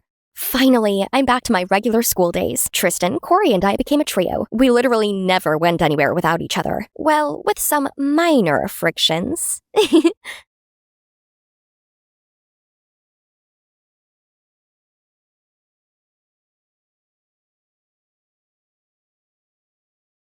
Hi, I'm Alaya, and I guess you could say I'm not your average teenage girl. While most people freak out over bugs, I keep them as pets. I mean, what's not to love? Ants are strong, bees are brilliant, and don't even get me started on the social structure of termites. It's fascinating. But apparently not everyone agrees. My mom keeps telling me that I'm wasting my time and no normal person plays with bugs, except me. And don't even get me started on my older sister Amy. She acts like every time she enters my room, she's walking into a hungry lion's den. I tried everything to make them see that bugs aren't gross. One time, I brought a special guest to dinner. Check this out, sis. Isn't she gorgeous? Ah! Mom! She brought another nasty bug to the table! Nasty? Excuse you. This is a lady. A living, breathing piece of art. Let's try appreciating beauty for once. Alaya, get that thing out of here before I throw it and you out myself! But before I could finish, Mom and Amy started attacking the poor bug. I had to escape with my six-legged bestie clinging to life. At that point, I seriously started wondering, was I adopted? But hey, if you thought things were bad at home, school wasn't any better.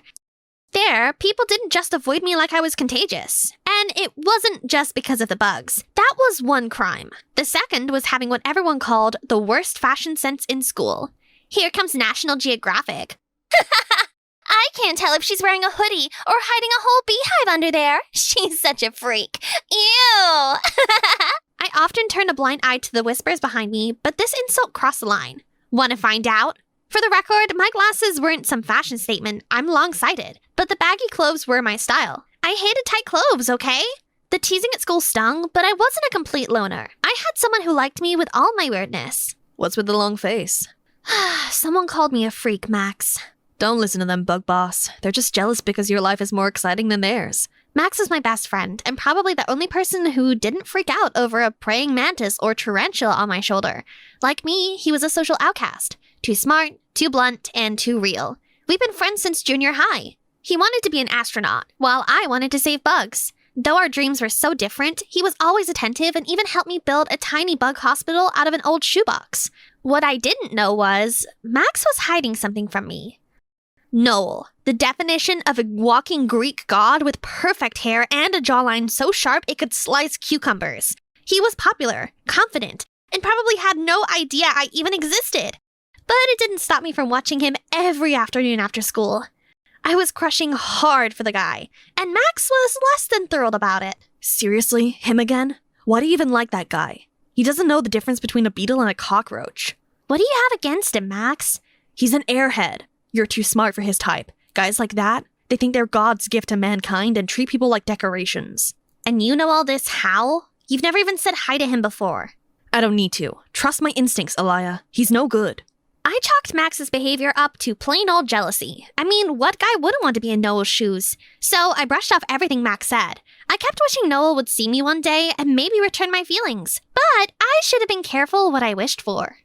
One day after school, I was watching Noel's practice from my usual safe, stalkerish distance when he tripped and fell, scraping his knee hard. His team tried to disinfect it, but he was thrashing around and screaming like a toddler. I couldn't bear seeing the love of my life in pain, so I ran to him, pushed past his teammates, and pulled out my homemade bee honey, natural stingless antiseptic. Duh. Here, let me help. He stopped wincing the moment I applied it, and that's when it happened. With my head bent, my two big glasses slipped off easily. I was about to put it in place, but Noel stopped me, staring at me like I was some goddess. Wow, your face is really pretty. After that, everything changed.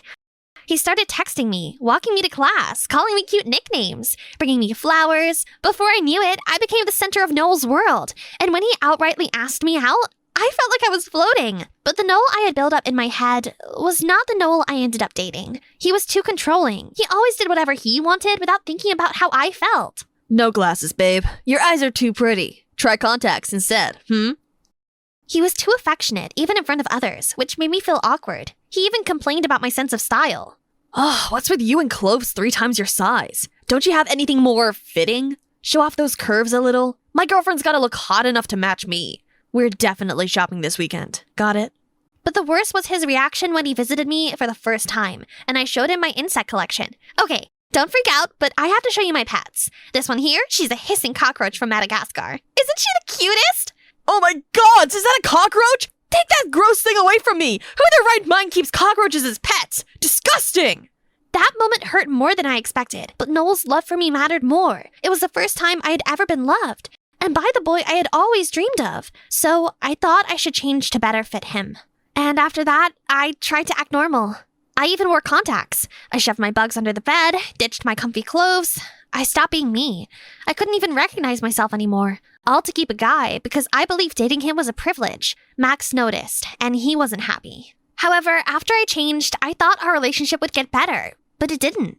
Noel became distant from me. Max stopped talking to me completely, and that made me mad. Couldn't Max just be happy for me when I finally found the love of my life? His pettiness ended the strong friendship we had built for so many years. So I decided to confront him one day. Okay, what is your problem? As soon as he saw me, Max instantly switched to avoidance mode. I'm not leaving until you tell me what's going on. Why have you been avoiding me? I kept pestering him until he finally snapped. Look at you, Alaya! You're turning into someone you're not. Is this really who you want to be for a guy who only liked you after you changed everything about yourself? The truth of his words hit me like a slap, and I lashed back at him. Why do you care so much? Just because we're friends doesn't mean I can't date or make other friends, you know. Don't be so jealous. Jealous of what? Of seeing my best friend disappear right in front of me? His reaction then should have been my biggest clue to this puzzle of his weirdness, but I completely missed it until Noel's birthday party. Noel threw a big party and invited all the popular kids at school, and soon his house felt like a sauna. I got so thirsty I needed some water, so I decided to go to the kitchen to get something to drink, but I was instantly shocked. Max was there, dressed in PJs and looking through the fridge like he owned the place. Stupid Noel, with his stupid parties. Can't get a wink of sleep. Max? Alaya! Of course you'd come. You're his girlfriend after all. I should have come downstairs. What are you doing here? Do you live here? Just pretend you never saw me. I'll go back to bed. He ran out of the kitchen, but no way in Mercury was I letting him off without answers, so I ran after him. Coming through, coming through! Max, stop right there! The moment he neared the stairs, my desperation to him got the better of me, and I did the best thing my brain could come up with. He wasn't injured. Well, maybe except his pride. Are you okay? Ugh, what do you want? Answers, Max. All this while, you've clearly shown hatred for Noel. Meanwhile, you live in his house? Make it make sense! Finally, Max got talking. I'm his stepbrother. It's been 3 years since my mom married his dad, but we never got along. He acts like I'm beneath him, like he's ashamed to be related to me. I couldn't believe my ears. Wait, so he threatened you not to tell anyone? Because heaven forbid anyone finds out that you are brothers with a school jock? Basically, it worked for me, though I didn't like him either. You may not know this now, but Noel is nothing but a jerk. As if on cue, we were surrounded by Noel and his army. What are you two whispering about? What are you even doing here? No one's supposed to see your face, remember? This is my house, Noel, and I'm not staying locked up in my room just because you're throwing some stupid party. Your house? You mean my father's house? You only get to breathe this air because he took pity on your poverty-stricken mom and married her out of mercy, you ingrate. I felt my heart clench. No, Noel wasn't a jerk. He was the devil. Don't talk about my mom like that. Or what? What's a dirty little bookworm like you gonna do? 0 muscle, 0 worth. I couldn't take it anymore. How on earth did I even fall for this jerk? And now he's treating my best friend like trash? That's enough! You have no right to insult Max. Why are you defending him? He's just a loser like you used to be. Give him a good beating, guys. What Noel just said was unbelievable. I never thought he would be this downright disgusting. I snapped. Before his lackeys could touch Max, I held up my purse. If you dare touch him, I'm gonna open this purse. No less than 50 cockroaches are crawling inside. Everyone froze. I was bluffing, but I prayed that my reputation would carry me through. I don't think she's bluffing. Noel, she used to carry bugs to school. All kinds, even tarantulas. That's why we call her National Geographic. Cockroaches? Tarantulas? Why would you bring those? I told you that stuff is disgusting. Then back off before I unleash the wrath of the roaches. And just like that, the devil and his minions vanished. Party over. Max insisted on walking me home. We couldn't stop laughing, still riding the high from watching Noel and his friends run from imaginary cockroaches. For all his tough guy nonsense, a cockroach? That's his kryptonite? I'm stealing that move. Suddenly, Max stopped walking, and so did I. I could sense it was time to face the elephant in the room. I'm sorry I didn't listen to you about Noel. I thought you were jealous of him. Not your fault. I didn't give you real reasons to believe me. But truth is, you were right. I was jealous. Nothing to be jealous of, buddy. He's got the looks but lacks the brains. Not that. I was jealous of him because you love him. Every day I saw you look at him. I wish it were me you were looking at that way. My heart stopped for a second, and then started beating again. Faster. Harder. What are you saying? I've liked you, Alaya, since before anyone else did. Since when have people called you weird and I didn't care because you were my kind of wonderful, and I still like you. Right then, I wanted to slap myself 100 times. The signs had been everywhere and I'd missed them all. The way he always knew when something was wrong. He always listened without judgment and let me be myself, even when I was too much for everyone else. With him, I never had to fake a thing. With him, I was home. I'm sorry I didn't see you sooner, but I see you now, Max. I wish I hadn't blindly fallen for someone as awful as Noel, who doesn't even deserve it. Is that another way of saying you like me too? Yes. It turns out my real love was closer than I ever realized. And now, for the first time, I know what it feels like to be loved for who I truly am. I broke up with Noel that night, threw away the tight clothes, and brought my bugs back out. People may still stare at me, but I don't care anymore. Why should I change who I am just to please a bunch of strangers who don't even matter? Now I have someone who cares for me and supports my interests. Someone who sees my differences as the special parts of who I am. Emma, your teacher, Mrs. Holm, called again.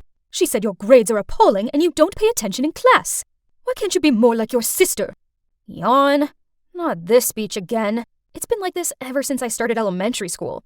In my mom's eyes, only my sister, Evelyn, inherited our dad's intelligence, while I'm just the senseless member of the family. Ugh, as if. She's only good with useless books. Bet she doesn't know anything practical, like how Dad's Ethernet company works and such. But whatever, I don't care. I'm full, I announced as I got up and went to my little headquarters, the garage. I was busy working on my own personal project, so I didn't have time to give a hoot about who my mom's favorite child is. Oh, you must be wondering what I'm working on. Well, this device broadcasts Wi-Fi. Sounds familiar, right? But my device is able to broadcast across the entire city. Not only that, the connection is stronger and much more stable than the Wi-Fi people use at home. And it's more convenient without all the cables and stuff. This is without a doubt my proudest work ever. And what a coincidence that a few days earlier at school, Mrs. Holm announced that for the first time, the school was organizing an invention contest. Normally, I give school activities a miss, but this time was different. This contest could be fun, right? There was no time to waste, so I put all my spare time, day and night, into making my invention contest ready. And you won't believe what happened. I won first prize. And that's not all. One of the judges, Mr. Johnson, was so interested in my invention that he offered to invest in it. At first, I was kind of scared and hesitated to agree because, I was still in high school. But this was an opportunity of a lifetime, so how could I deny it, right? So after that, Mr. Johnson sorted out a manufacturing company and office space for me downtown. This is cool, but I prefer to work in my garage. It's just more convenient that way, with me still being at school and all. I upgraded my device and launched it to the public. And you know what? It was a huge success. Pretty much everybody in the city got rid of their old, laggy Wi-Fi devices and accessed mine. Then one day, I got a call from the local news channel asking to interview me and my family at home. Oh my god, yes! Oh, there's just one snag. I hadn't told my family about it yet because, I don't know, maybe I just know there's no way they'd believe me? Like the time I got an A in my physics exam, and my mom instantly asked if I cheated. But, well, whatever. This is much bigger than that. So I quickly ran downstairs to the living room and excitedly told my family that the invention benefiting the town was mine. But Mum and Evelyn burst out laughing. So you're telling me that this Wi-Fi, which is broadcasting across the entire city, is your invention? Yeah, Mum, it's mine. Then Mum and Evelyn laughed even louder. Honey, it's bad enough you're failing at school. Please don't start lying. Ugh, forget about it. Why did I even try? Then, the morning after, when the doorbell rang, my mom opened it and saw a reporter and a cameraman. She couldn't believe her eyes. Mum and Evelyn exchanged panicked looks, then rushed upstairs to prepare. It was so hilarious. The hysterics continued as they interviewed my parents. I watched my nervous, sweaty dad stand there like an awkward statue, while Mum began bragging about me like, as soon as Emma was born, I knew she was a genius like her dad. I always encourage her to pursue her dreams. Jeez, and the Oscar goes to my mom. I didn't know she could act that well. To be honest, since I could remember, Mom never said anything nice about me. Ever. But now that she knew I was the mastermind behind the town's Wi-Fi, she would probably treat me differently, right? Wrong. Then one night I came downstairs for a glass of milk and overheard Mom and Dad talking in the living room. Emma is such a selfish child. How badly will this affect your business? The truth is, the company's going through tough times. But don't worry, we're trying everything we can. Huh? Did I do something? And what's wrong with Dad's company? I tried to eavesdrop more, but suddenly I heard my dad standing up from the couch, so I quickly ran upstairs to my room. The next day, Dad forgot to take his lunch with him to work, so Mom asked me to take it over. But when I got to his company floor, it was deserted. Huh? Where was everybody? Did everybody get a day off or something? But that couldn't be it, right? That evening, over dinner, I asked Dad. I went to your office at midday, but not a single person was there. What's going on? Mom suddenly put her cutlery down and gave Dad a shocked look. Is what Emma just said true? Dad lowered his head and sighed out. Yes, it's true. I temporarily shut the company last week. I didn't want you all to worry, so I didn't tell you. I'm sorry. What? How could you? You said you would fix it. That's when it hit me. But I deeply prayed it wasn't the truth. So I asked him, is it because of my device? Dad didn't answer me. He just glared sadly down at his dinner. But I knew what his silence meant. I was right. Suddenly, Evelyn stood up and screamed in my face. It's all your fault! You invented that stupid device, and now Dad's business is at stake. That's so typical of you. You never think before you act. Then she stomped off upstairs. I just sat there speechless. I just wanted my family to be proud of me, but instead, it seemed like they despised me more than ever. Then Dad turned to me and softly said, Emma, this isn't your fault. I was kind of waiting for my mom to say something, anything at all, but she didn't. She just cleaned up the table. I felt really bad about what happened to Dad. But hey, now I had to work even harder so I could provide for my family, right? After that, Mom completely ghosted me. As for my sister, whenever our paths crossed, she gave me a dagger look and muttered out mean comments like, let's see how long it takes for your precious business to fail. I tried to ignore her, but then she took it too far. One Sunday, I was in my garage working away when suddenly I heard loud noises coming from outside. I opened the garage door to see a crowd of people holding signs saying, we lost our jobs because of you, and no job, no future. My God, they were protesters. I think they were from my dad's office. Wait a minute, I spotted a familiar face. Evelyn? She was holding a big sign saying, my dad lost his job because of you. Eventually, Dad came out and dispersed the crowd. Then he called an emergency family meeting. How could you do that to me? The correct question would be, how could you do that to Dad? Thanks to you, dozens of people have lost their jobs. You're making people's lives miserable. Enough, both of you. Evelyn, what you did was wrong. Families are supposed to support each other. But Dad, Didn't you just hear what I said? Evelyn gave me a dirty look, then she ran off to her room. I looked at Mom, who was leaning against the wall with her arms folded. Did she agree with what Evelyn did? Or was she on my side? My God, please say something. But to my surprise, after that, my mother started talking to me again, and she was actually being nice. She even started cleaning my room and workspace. Whoa, this was new. Had she finally accepted me? Then one day, I received tons of emails complaining about my Wi-Fi. It took me all day, but I finally found the cause of the problem. My laptop. Somebody had tampered with it. It didn't take a genius to figure out who it was. Evelyn, duh. But I needed proof, so I set up a trap. The next evening, when everybody was having dinner, I ran downstairs, quickly grabbed a piece of bread and said, I need to go run some errands. Oh, and can you please stay out of the garage, as I'm uploading some important files. Mom and Dad nodded and smiled at me. Evelyn, on the other hand, just rolled her eyes and continued eating. Well, at least I knew my plan was in motion. I walked outside and hid behind the bushes. So, what's my plan, you ask? Well, I set up my laptop so that when anyone opened it, it would automatically send a notification to my phone and turn on the camera so I could see who it was. I waited for an hour, but still nothing. Then suddenly, my phone beeped. Somebody was opening my laptop. They hadn't switched the light on yet, so it was too dark to see them, but I was 100% sure who it was. Time to expose. What are you doing sneaking out here? Evelyn? What was she doing out here? Wait, if Evelyn was here, then who was it in the garage? Not answering Evelyn's question, I ran like crazy into the garage to capture this intruder. And as soon as I turned on the lights, I couldn't believe who was messing with my laptop. It was Mom! What on earth was going on? I called a family meeting and told everyone what Mom did. Dad and Evelyn looked shocked and asked Mom why she did it. I just couldn't stand seeing your dad suffer anymore. He put his life into that company, and now he's just a laughing stock. Do you realize our neighbors and relatives have been gossiping about him? They think it's so pitiful that he lost out to his own daughter. So I did what any self-respecting wife would do. Was she serious? Why didn't she just talk to me? All I ever wanted was for her to talk to me. Nothing else. But no, she decided to go behind my back and try to sabotage my business instead. After her betrayal, I'd had enough. So I didn't speak to her and avoided her as much as possible. It was one thing for Mom to be cold towards me, but I never thought she was capable of doing this. This went on for weeks, and it got kinda tedious. Trust me, it's no fun trying to avoid someone in your own home. But then one day, I arrived back from school and saw Dad sitting in a corner in the living room, repairing his PC. Geez, he looked so miserable. That's when the truth hit me. This was his passion, and I took it away from him. Suddenly, I understood why Mom did what she did.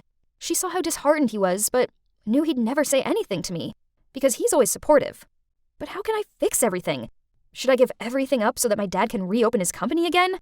Ugh, why was this so hard to figure out? Wait a minute. I think I have the solution. You must be wondering what my dad was doing here. Well, I came up with the idea that we should work together. My dad's a pro with technology, so it didn't take long to show him how things work around here. Oh, and since my business has grown, we were able to employ some of his former work employees too. With Dad around to help, I have time to focus on my studies. Even Evelyn started helping out, and she was so good at it, I made her dad's assistant. Talk about a proper family business, ha! As for Mom, we had a really long talk. I finally told her how awful her attitude towards me made me feel, and she apologized for everything she had done. I eventually forgave her. I knew she did that just because she loves Dad very much. So, after all that drama, we're now just one big happy family. I was tidying up my room when a call came through. Oh, my big sister! She lives with Mom, so I've not seen her in a year. Blair, it's been a hot minute. How have you been? Hi, Kiernan. Well, not so good. Mom left. Oh no, what happened? Then Blair told me it's due to Mom's debts. She had run away from the loan sharks and left my sister behind. That's awful. So I told her to come to Portland and live with us. She agreed to come, but then I realized that Blair staying here wasn't really down to me. Oh well, it's not like I could leave her in danger, right?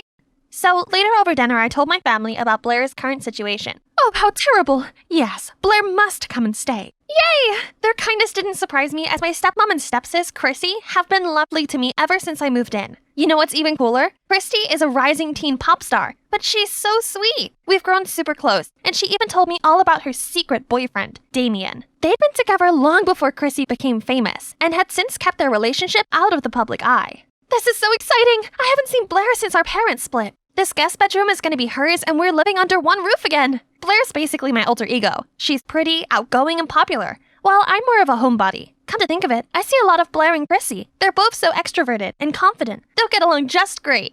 But to everyone's surprise, Blair showed up looking completely different. Wow, it seems like living with Mom, a party animal, had clearly influenced Blair. Hello, Blair. I'm Stacy, and this is my daughter, Chrissy. Welcome to Portland. You must be tired from your trip. Let me take your bag. Sure. Huh? Doesn't it seem like everyone's excited about Blair's arrival, all except for Blair? Maybe she's just tired. I showed Blair her room and helped her unpack. Oh my god, they're unbearable. How can you stand living with them? They think they're so much better than everyone else. What? Blair had only spoken to them for 5 seconds. Why she disliked them so much already? Give them a chance, they're really lovely. Blair's probably just stressed out from all the mom stuff. Hopefully, with time, she'll see how great stepmom and Chrissy are. Only things didn't get any better. After class, both Chrissy and Blair came up to me. Hey, wanna hang out? I asked her first. Oh, then we can all go together. Sorry, Chrissy. It's just that we haven't seen each other in ages, and there's a lot of catching up to do. Maybe we can go to Sephora tomorrow to check out that new Anastasia palette you like. Sure, have fun. Then Chrissy left. I'm sure she really wants us all to hang out. Oh, please. She thinks just 'cause she's popular, she can always get her own way. She's mid. Okay, maybe it's best not to mention either of my sisters to one another to avoid World War III. Things went on like that for a while. I took turns to hang out with Blair and Chrissy. Once, when Blair was chilling in my room, I noticed her smiling at her phone. Seemed like our homegirl had finally found something fun to enjoy around here. I excitedly asked her what she was watching.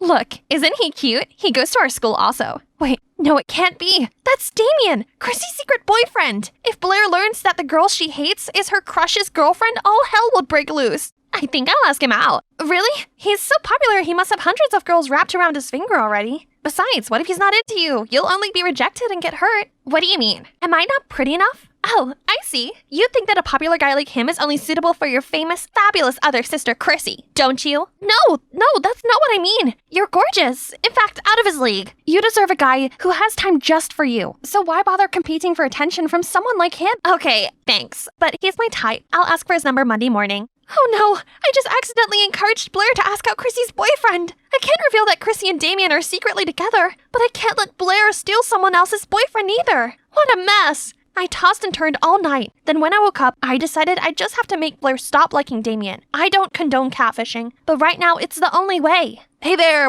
Blair, right? It's Damien here from math class. What you doing?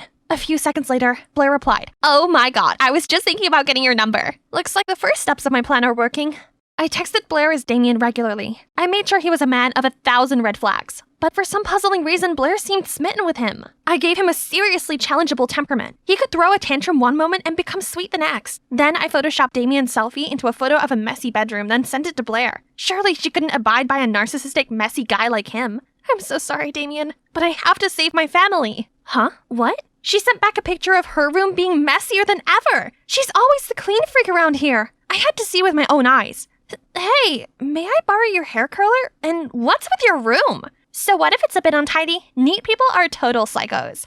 Okay, it's time to get personal. Blair's biggest pet peeve was being commented on her look. So when she sent Damien a selfie, I didn't hold back. Babe, can't you dress more ladylike? And you really should cover up that awful tattoo. Voila! That's how you wake up the beast inside this fierce girl.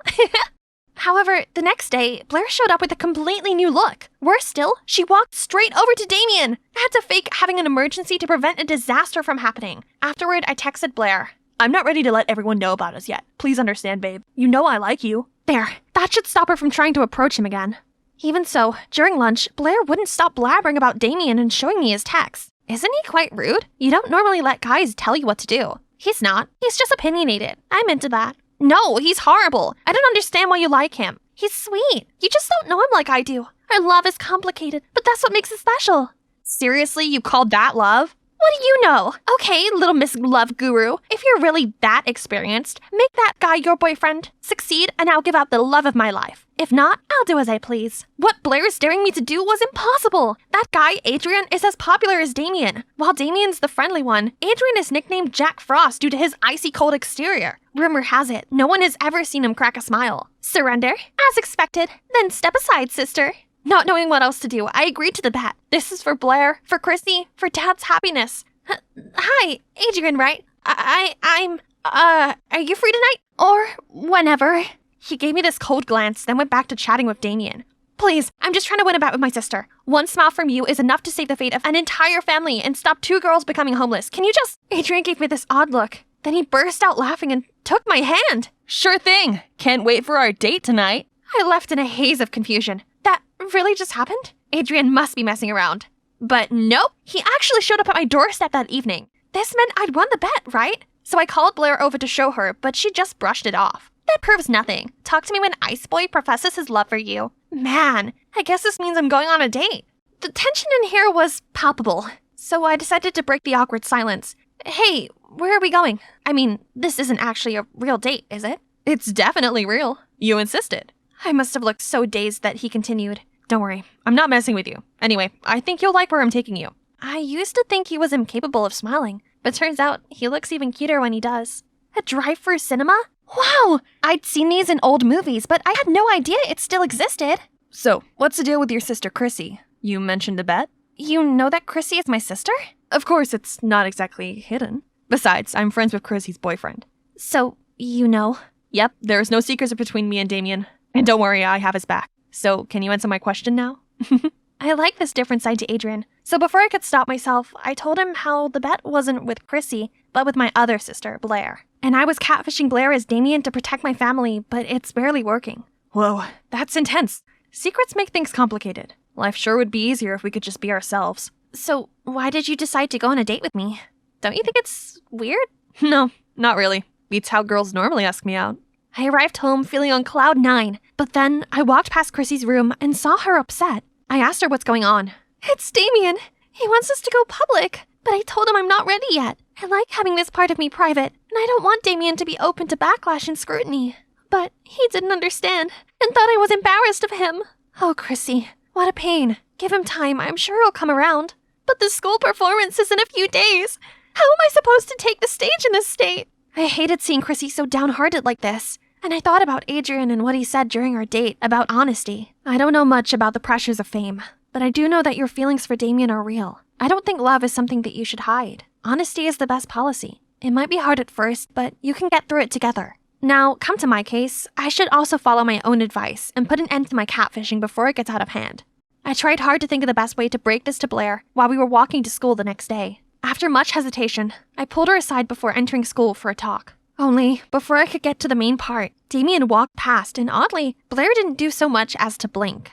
Seeing my confusion, she said, "Yesterday he ignored all of my messages. You're right, I deserve someone better. Anyway, what did you want to tell me?" "Oh, my date with Adrian was amazing. It all happened because of you, so thanks. And sorry about Damien. It's okay." That's strange. Did my smitten sister really just give up that easily? But anyway, at least it's all over now. I don't even have to come clean anymore. The day of Chrissy's performance arrived. Me, Adrian, and Damien had backstage access. Actually, I'm here for emotional support, as Chrissy is about to tell everyone about her relationship with Damien. This is a surprise for Damien, too. He just thinks we're here to get a better view of Chrissy. She slays the performance, and the audience adored her.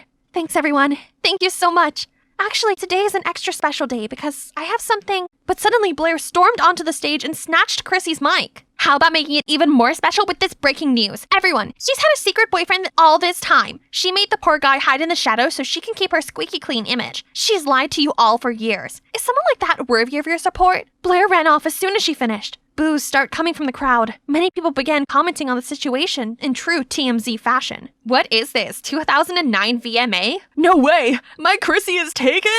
Meanwhile, Chrissy had a panic attack and froze there on the stage. I didn't know what to do. Neither did Damien. Luckily, Adrian kept calm and grabbed the walkie-talkie, connected to Chrissy's in-ear.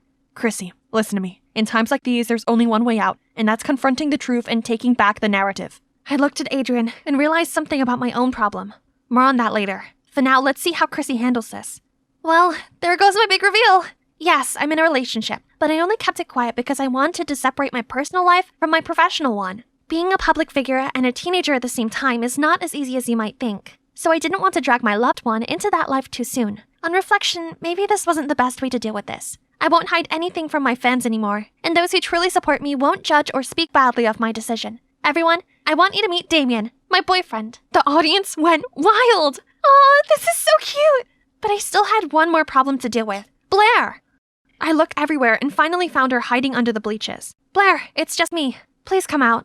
I started to talk about what just happened, but Blair didn't want to hear it. I know everything! You tricked me because you think I'm an idiot. La la la la la la! I let her finish her outburst and calm down. Then I apologized and told her the truth. I only did it because I didn't want you going after a boy who's already taken. I know I went about it in a completely wrong way, but I just wanted to keep our family together. I love you, and I don't want to be in the middle of your jealousy towards Chrissy anymore. If you just gave her a chance... You could have just been honest with me! This is all because you prefer Chrissy over me, don't you? No, of course not. I just wanted to protect you, and for there to not be any more conflict between you and Chrissy. I'm so sorry. Please forgive me. Actually, I'm not jealous of Chrissy because she's famous and gorgeous. It's actually because you guys are really close. We used to be that close when our parents divorced, and now it's like I've been replaced. Blair's honesty touched me in the feels. I gave her a big hug, but then realized that we weren't alone. Actually, I'm jealous of you, Blair. You're all Kieran ever talks about, and I feel that, even though we're close, I can't compete with her real sister. Oh, so the tension between them wasn't just over a boy. It was actually over me. To me, you're both my real sisters, and I love you dearly. Come on, sisterly cuddle.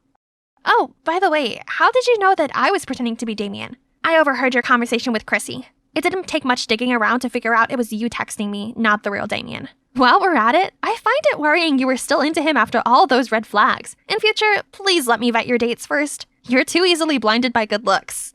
Oh dear. That's why us girls have to stick together, especially when it comes to boys. This was my first day at my new school, and so far, it was going pretty well. can you believe the principal himself was giving me the guided tour, as well as showering me with praise? Amber, with your impressive grades and outstanding academic achievements, you'll fit in nicely here. This is Leo, my son. He's another excellent student here, and he's going to show you around. Leo looked at me from head to toe, then smiled and winked at me. Huh? Was he checking me out? And here's the library. Maybe we could study here together sometime. Sorry, but I prefer to study alone. Right at that moment, a guy walked past us to the librarian's desk. Oh my God! He totally had this whole cool bad boy look going on. I zoomed in to see what book he was holding. The Orion Mystery? Wow, nice taste. I've been really into ancient stuff these days too. Leo must have noticed me staring at that guy, as he snidely said, I'd steer clear of the likes of him if I was you. His grades are pathetic, and he's probably only in here so he can take a nap. He's below your league, while I'm far more suitable. Thanks for showing me around, but seeing your smug and scornful attitude towards others proves otherwise. Then I left, leaving a stunned-looking Leo behind. I found my class easily enough, even without Leo's help. And my desk, yeah, there was no missing that. I mean, the huge bouquet with my name on it and a welcome hamper full of candy was a dead giveaway. And apparently, it was from the principal. Whoa, I knew he was glad I was here, but wasn't this a bit too much? Anyway, I shared all the flowers and candies with my classmates to get to know them better. So far, so good, and these two sweet girls, Jane and Ellie, walked to the canteen with me and showed me how to get the lunch tray using my student QR code. But then they pointed over to a group of students sitting next to the window and told me to go sit with them. Huh? Why can't I sit with you? You're not one of us. Then they went and joined another group. What did they mean by that? I looked around and noticed there were two menus, a delicious-looking one on the red board and a bland one on a blue board.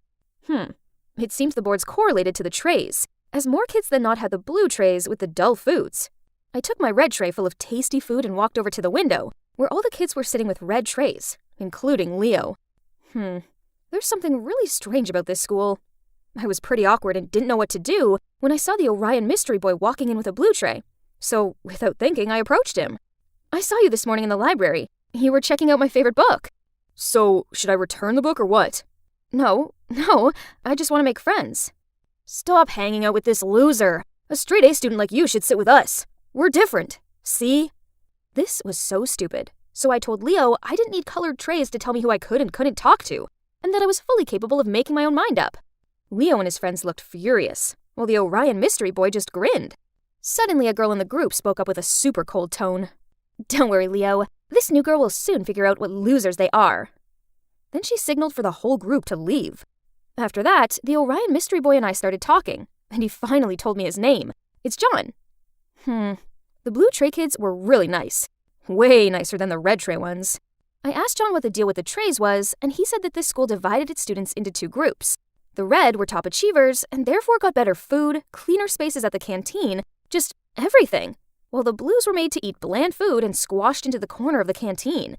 Poof, this whole thing was dumb. So I continued hanging out with John and his friends. Only Leo and that girl he was with, Quinn, didn't approve.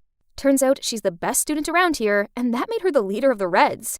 On many occasions, Quinn and her minions had pulled me aside after class to tell me I should stay away from the blues. But I didn't care. Then one day, the school announced that it was looking for the next school president. I wasn't that interested in it, but my friends were eager for me to sign up. If you're president, then you can make things fairer around here. Right, better food, better tables and chairs. Please, we need you. Well, they did have a point. I really wanted them to have better things. And I suppose being school president would look good on my profile, so I signed up. But wow, I didn't think I'd be this popular. My friends completely supported me, made colorful banners, and helped me come up with catchy slogans. And you know what? In the end, I got to the final round. Whoop! Now all I had to do was beat Quinn. But then something awful happened at the school. I arrived to find a bunch of students gathered around something. I squeezed through the crowd and... oh my god. The principal's beloved portrait was covered in red paint. Then across the loudspeakers, two names were called to the principal's office. John's and mine. Do you two know why I've summoned you here? John and I shared confused looks. No, huh? My portrait has been vandalized, and I know that Amber, you were the last one who passed the security guard yesterday. And John, you were caught on CCTV climbing over the back gate. Can you both please explain what you were doing so late at school? I couldn't find my math book and I have an important math test coming up. So I came back to try and find it. And what about you, John? I knew it. An exemplary student such as Amber would never do such a thing. But a troublemaker like you, on the other hand, you're expelled. I didn't do it. Please reconsider, sir. Please give me some time so I can find the one who's responsible. Very well. Seeing as it's you, Amber, I shall allow you 1 week to prove this boy's innocence. Ahem, or his guilt. When we left the office, I asked John why he was sneaking about the school late at night, but he got all defensive. I had a thing, and it's none of your business. If you want to believe it was me, then do. Didn't you see what I just did? I defended you. Can't you just tell me? I had a thing, okay? My thing that you don't need to know. Then he left. I stood there feeling confused when Quinn, Leo, and their group walked towards me. Don't waste your time with him. Sooner or later he's going to be expelled. Right, Quinn? But Quinn ignored him, then gave me a dagger look. I'm going to say this one last time. Stay away from him. Then they all left. Why was Leo so sure that John would be expelled? I know they all hated John, especially Quinn. Could it be that they framed him? Well, there's only one way to find out. I needed to keep a close eye on Quinn and see what she was up to. So after school, I followed Quinn all the way to the harbor. It's like she was waiting for someone. What on earth are you doing? My God, I had to press my hands over my mouth so I didn't start screaming. Turns out he noticed that I was following Quinn, so he followed me too in case I do something stupid. Suddenly, Quinn took her phone out to call someone. But then a strange thing happened. John's phone started vibrating. Why is Quinn calling you? John took his phone out and showed me the screen. It's just my mom. And when I turned around to see what Quinn was doing, she'd gone. Ugh, I lost her. I've been following Quinn for a whole week, but it's led to nothing. I was so deep in my thoughts that I accidentally dropped someone's backpack and all their stuff fell out. Ugh, it's Quinn's. Better pick everything up before she comes back. But then I saw something that caught my attention. It was a receipt for red paint. Jackpot. I knew it was her. John was skipping classes today, so I took a detour to his house after school to tell him. Huh? Why was Quinn standing outside his door? There was something seriously fishy going on here, so I followed them. They stopped at an abandoned house nearby, and I eavesdropped on their conversation. I think Amber knows something. Last time, we were lucky she didn't catch us dating at the harbor.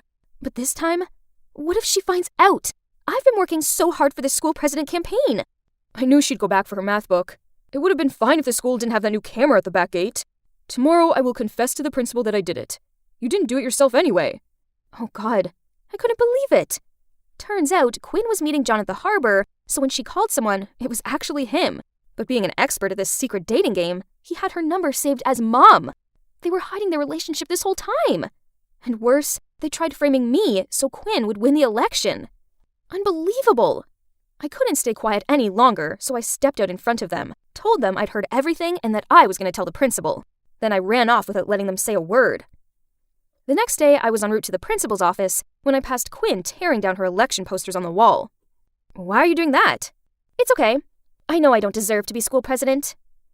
I thought you wanted to be president more than anything in the world.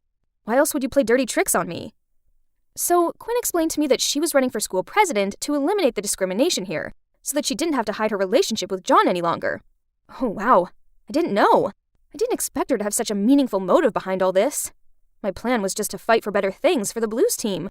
But man, Quinn had a vision to change this whole school. Impressive. And there's one more thing. Since you're the principal's favorite student, we were afraid that if you become school president, despite your best efforts, things here would only get worse. So there was no other way for us. We had to. I'm sorry. It seems like I misjudged Quinn, and I didn't want John to get expelled, so I said that I'd take the blame for the portrait incident. But it's all my fault. You don't need to do that. No worries. I'm sure to ace the math test and win a prize for the school, so there's no way he's gonna punish me. So at recess, I was heading to the principal's office, but before I could get there, I found myself being dragged into the janitor's closet. Oh, it was John. He was feeling guilty and didn't want me to take the fall. I was about to reply to him when I heard two familiar voices in the science room next to us. It was Quinn and Leo. Oh my God, we could hear them clearly through the ventilation hole. I can't believe it worked. Amber is such a fool. There's no way she'll be allowed to run for president and victory will be mine. So, are you really gonna remove the division between the two groups just to freely date your stupid boyfriend in public? Are you fooled by that too? Of course I won't. No way. That was only to trick Amber and John. What I'm gonna do is make sure all troublemakers are gonna be kicked out of school. What? I got played? Again? Ugh! I turned to John and, oh man, he looked disappointed. Don't worry. I know a way to get back at them.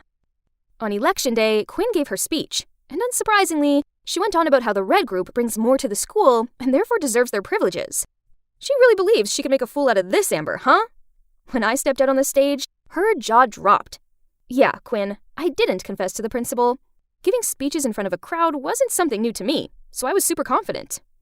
I'm sure you're all aware of how this school operates. We're divided into two groups and get treated very differently.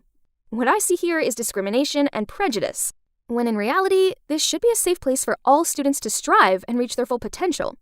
So I'm standing here today to tell you that if you choose me to be your next school president, I will break the barrier. Let's say goodbye to red and blue trays and hello to fairness and equality. After my speech ended, the crowd went wild. Wow. And surprisingly, some of the red group were cheering me too. You're probably wondering why I didn't expose Quinn in front of the whole school, right? As I see it, she'd had a massive reality check, so I think that was enough. I also spotted the principal quietly sneaking off with his head down, in the midst of cheers the whole school gave me. Could you guess who won? Yeah, me of course. John came on stage and handed me flowers in front of a furious-looking Quinn. I walked towards her and whispered, "Let's see how you're gonna get rid of the troublemakers now." She just sneered at me, then stormed off the stage. Later, we heard that Quinn confessed all to the principal. Then she transferred to another school. What about me? Well, after I became school president, I stuck to my promise and began making some serious changes to the unfairness of the school. And John, did we become a couple, you ask? Oh no, we're just close friends. It's almost the finish line. Just a little more. Come on, Bolt. We can make it. Yes, we've done it again. So, as you can see, the winner was me, Matilda, along with my horse, the heroic Bolt. This is our third win in a row already. Woohoo! It may only be a small hometown race with a modest prize, but it's still gonna go a long way in supporting my grandparents' farm. Now it's time for this guy to rest. Good boy, Bolt. You did amazing out there. A 16-hand stallion, healthy, glossy coat, and a well-mannered temperament. Geez, the horse dealers even follow me home now? I took a handful of hay, spun around, and hurled it at him. Go away! I don't want your stinking money. Bolt is not for sale. Right at that moment, my grandpa appeared. Matilda, that is no way to speak to our guest of honor. I apologize for my granddaughter's behavior. She's a firecracker at times. Teenagers, you know. Anyway, it's dinner time. Please join us for a home-cooked meal right this way. Huh? Guest of honor? Who could he be? Oh my god. It turns out the man was none other than Mr. Allen, the chairman of Allsteller Incorp., the annual sponsor of my family's farm. I turned beet red and apologized profusely for being so rude to him. No problem, kiddo. I like your spirit. I thought it'd be a good idea to check out the farm I'm sponsoring, and I stumbled upon the racing tournament. Oh boy, you sure can race, can't you, girl? Not many can handle a wet track at that speed. We have our reservations about her skipping school and competing in such dangerous races. But Matilda's insistent that she was a part of this family, so it's her responsibility to help us, her only remaining relatives. Mr. Allen gave me this thoughtful look, then said, How about this? The annual sponsorship for your grandparents' farm stays the same, and on top of that, you can move in with me and have a proper education. Did I hear him right? I gasped. But who will take care of my grandparents? Sweetie, we still have our health. We can run this place just fine. That's right, Maddie. Take your chance. Opportunities like this don't come twice. But what about Bolt? I can't go without him. Bring him along. I have a small horse farm where he can stay. You can help around the stables, and we can call it payment for your school fees, alright?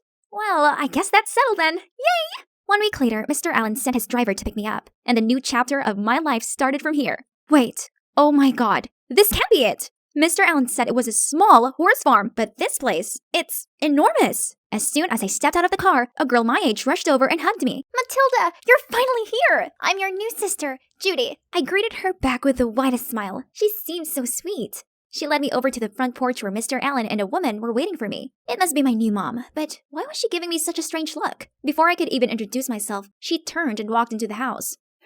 Maybe she wasn't feeling very well? That evening, I dined on a lavish meal. We chatted lots, and the Allens seemed fascinated by my childhood life at the farm, especially Judy with her 10,000 questions. Sis, so, is it true that you have never seen your parents? Yeah, my father passed away in an accident before I was born, and my mom also left me when I was an infant. On hearing that, Judy gently comforted me while Mr. Allen smiled and said, "Now, besides your grandparents, you also have us, your second family. You got a sister, a new dad here, and also your caring mom. Right, darling?" Mrs. Allen flinched and dropped her fork. I immediately leaned over to ask, "Mom, are you okay?" But to my surprise, she just yelled at me, "Don't call me that!" Feeling flustered, I stared down at my plate. Had I done something wrong? Over the following days, I tried my best to get closer to Mom, but I was always met with coldness in return.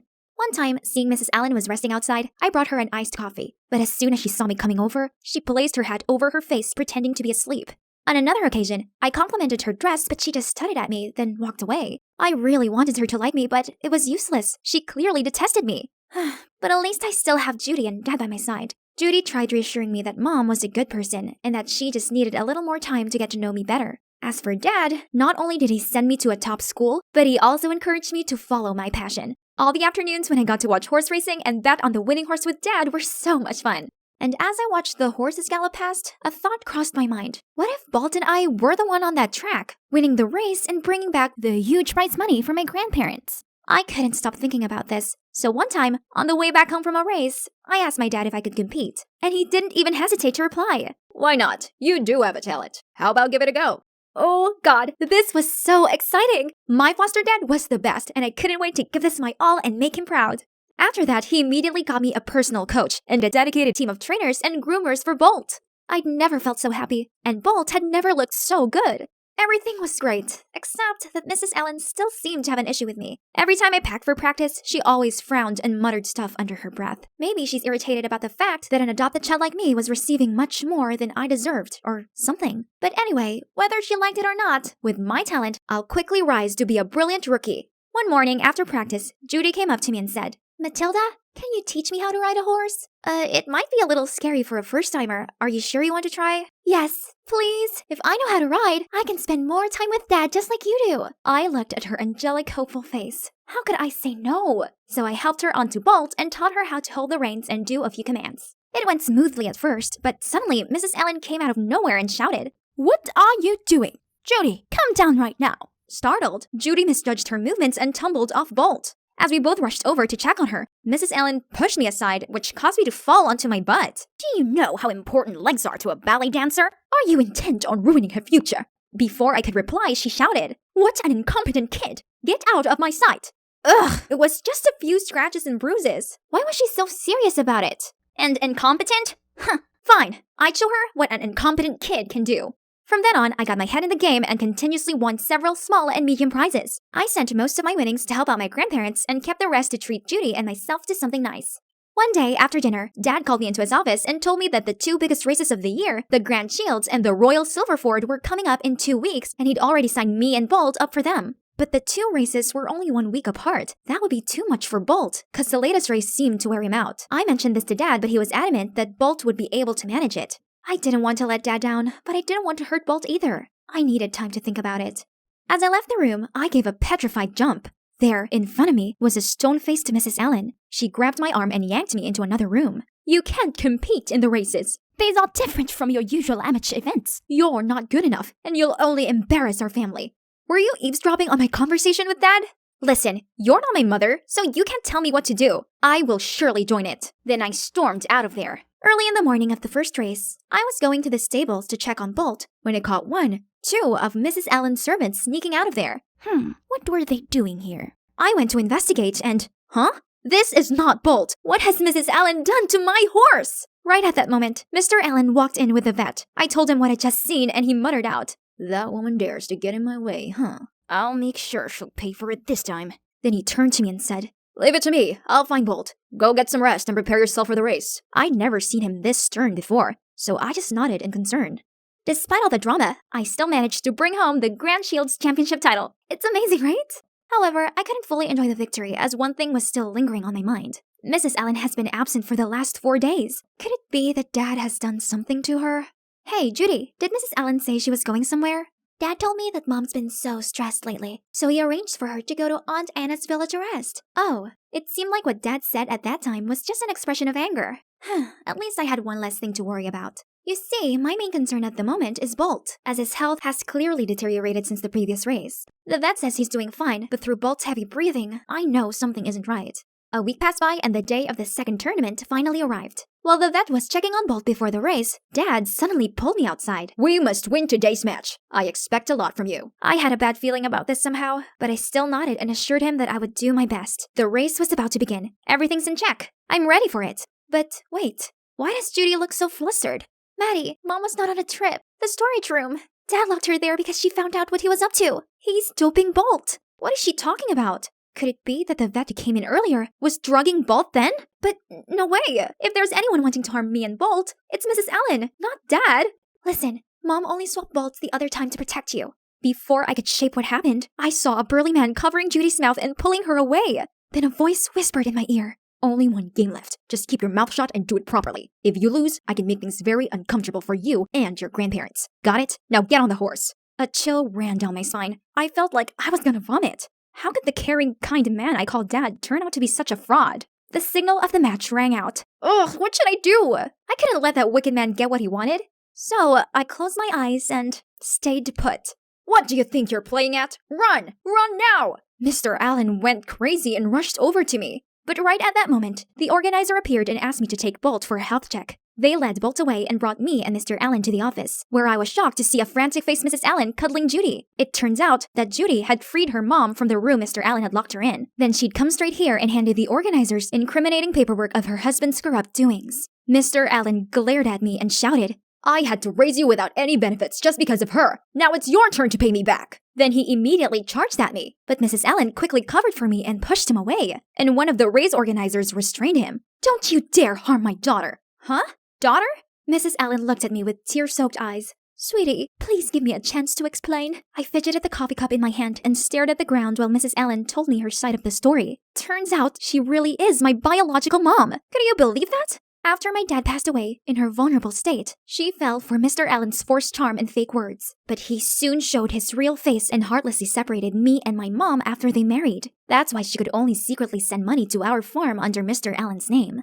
Mom also recognized me from the beginning, but she didn't say anything as she knew that Mr. Allen adopted me just to get Bolt, a horse that could help him win some shady bettings. If I knew the truth and rebelled against him, he would harm me. I'm so sorry for all these years, especially these past few months. It has been extremely hard for me, having to treat my dear daughter so badly. But that was the only way to push you away from him, from this rotten house. I didn't want you to be in danger, just like how your real dad was when he worked for him. Please forgive me, Matilda. Tears kept rolling down my cheeks. Turned out, I always had a mother protecting me. Mom pulled me in for a tight hug. Mom! I hugged my mother tightly. I really love and miss you. Please forgive me. I looked up to her and smiled. Of course, yes. I'm more than happy to have you back in my life, Mom. And the best sister I could ever wish for, too.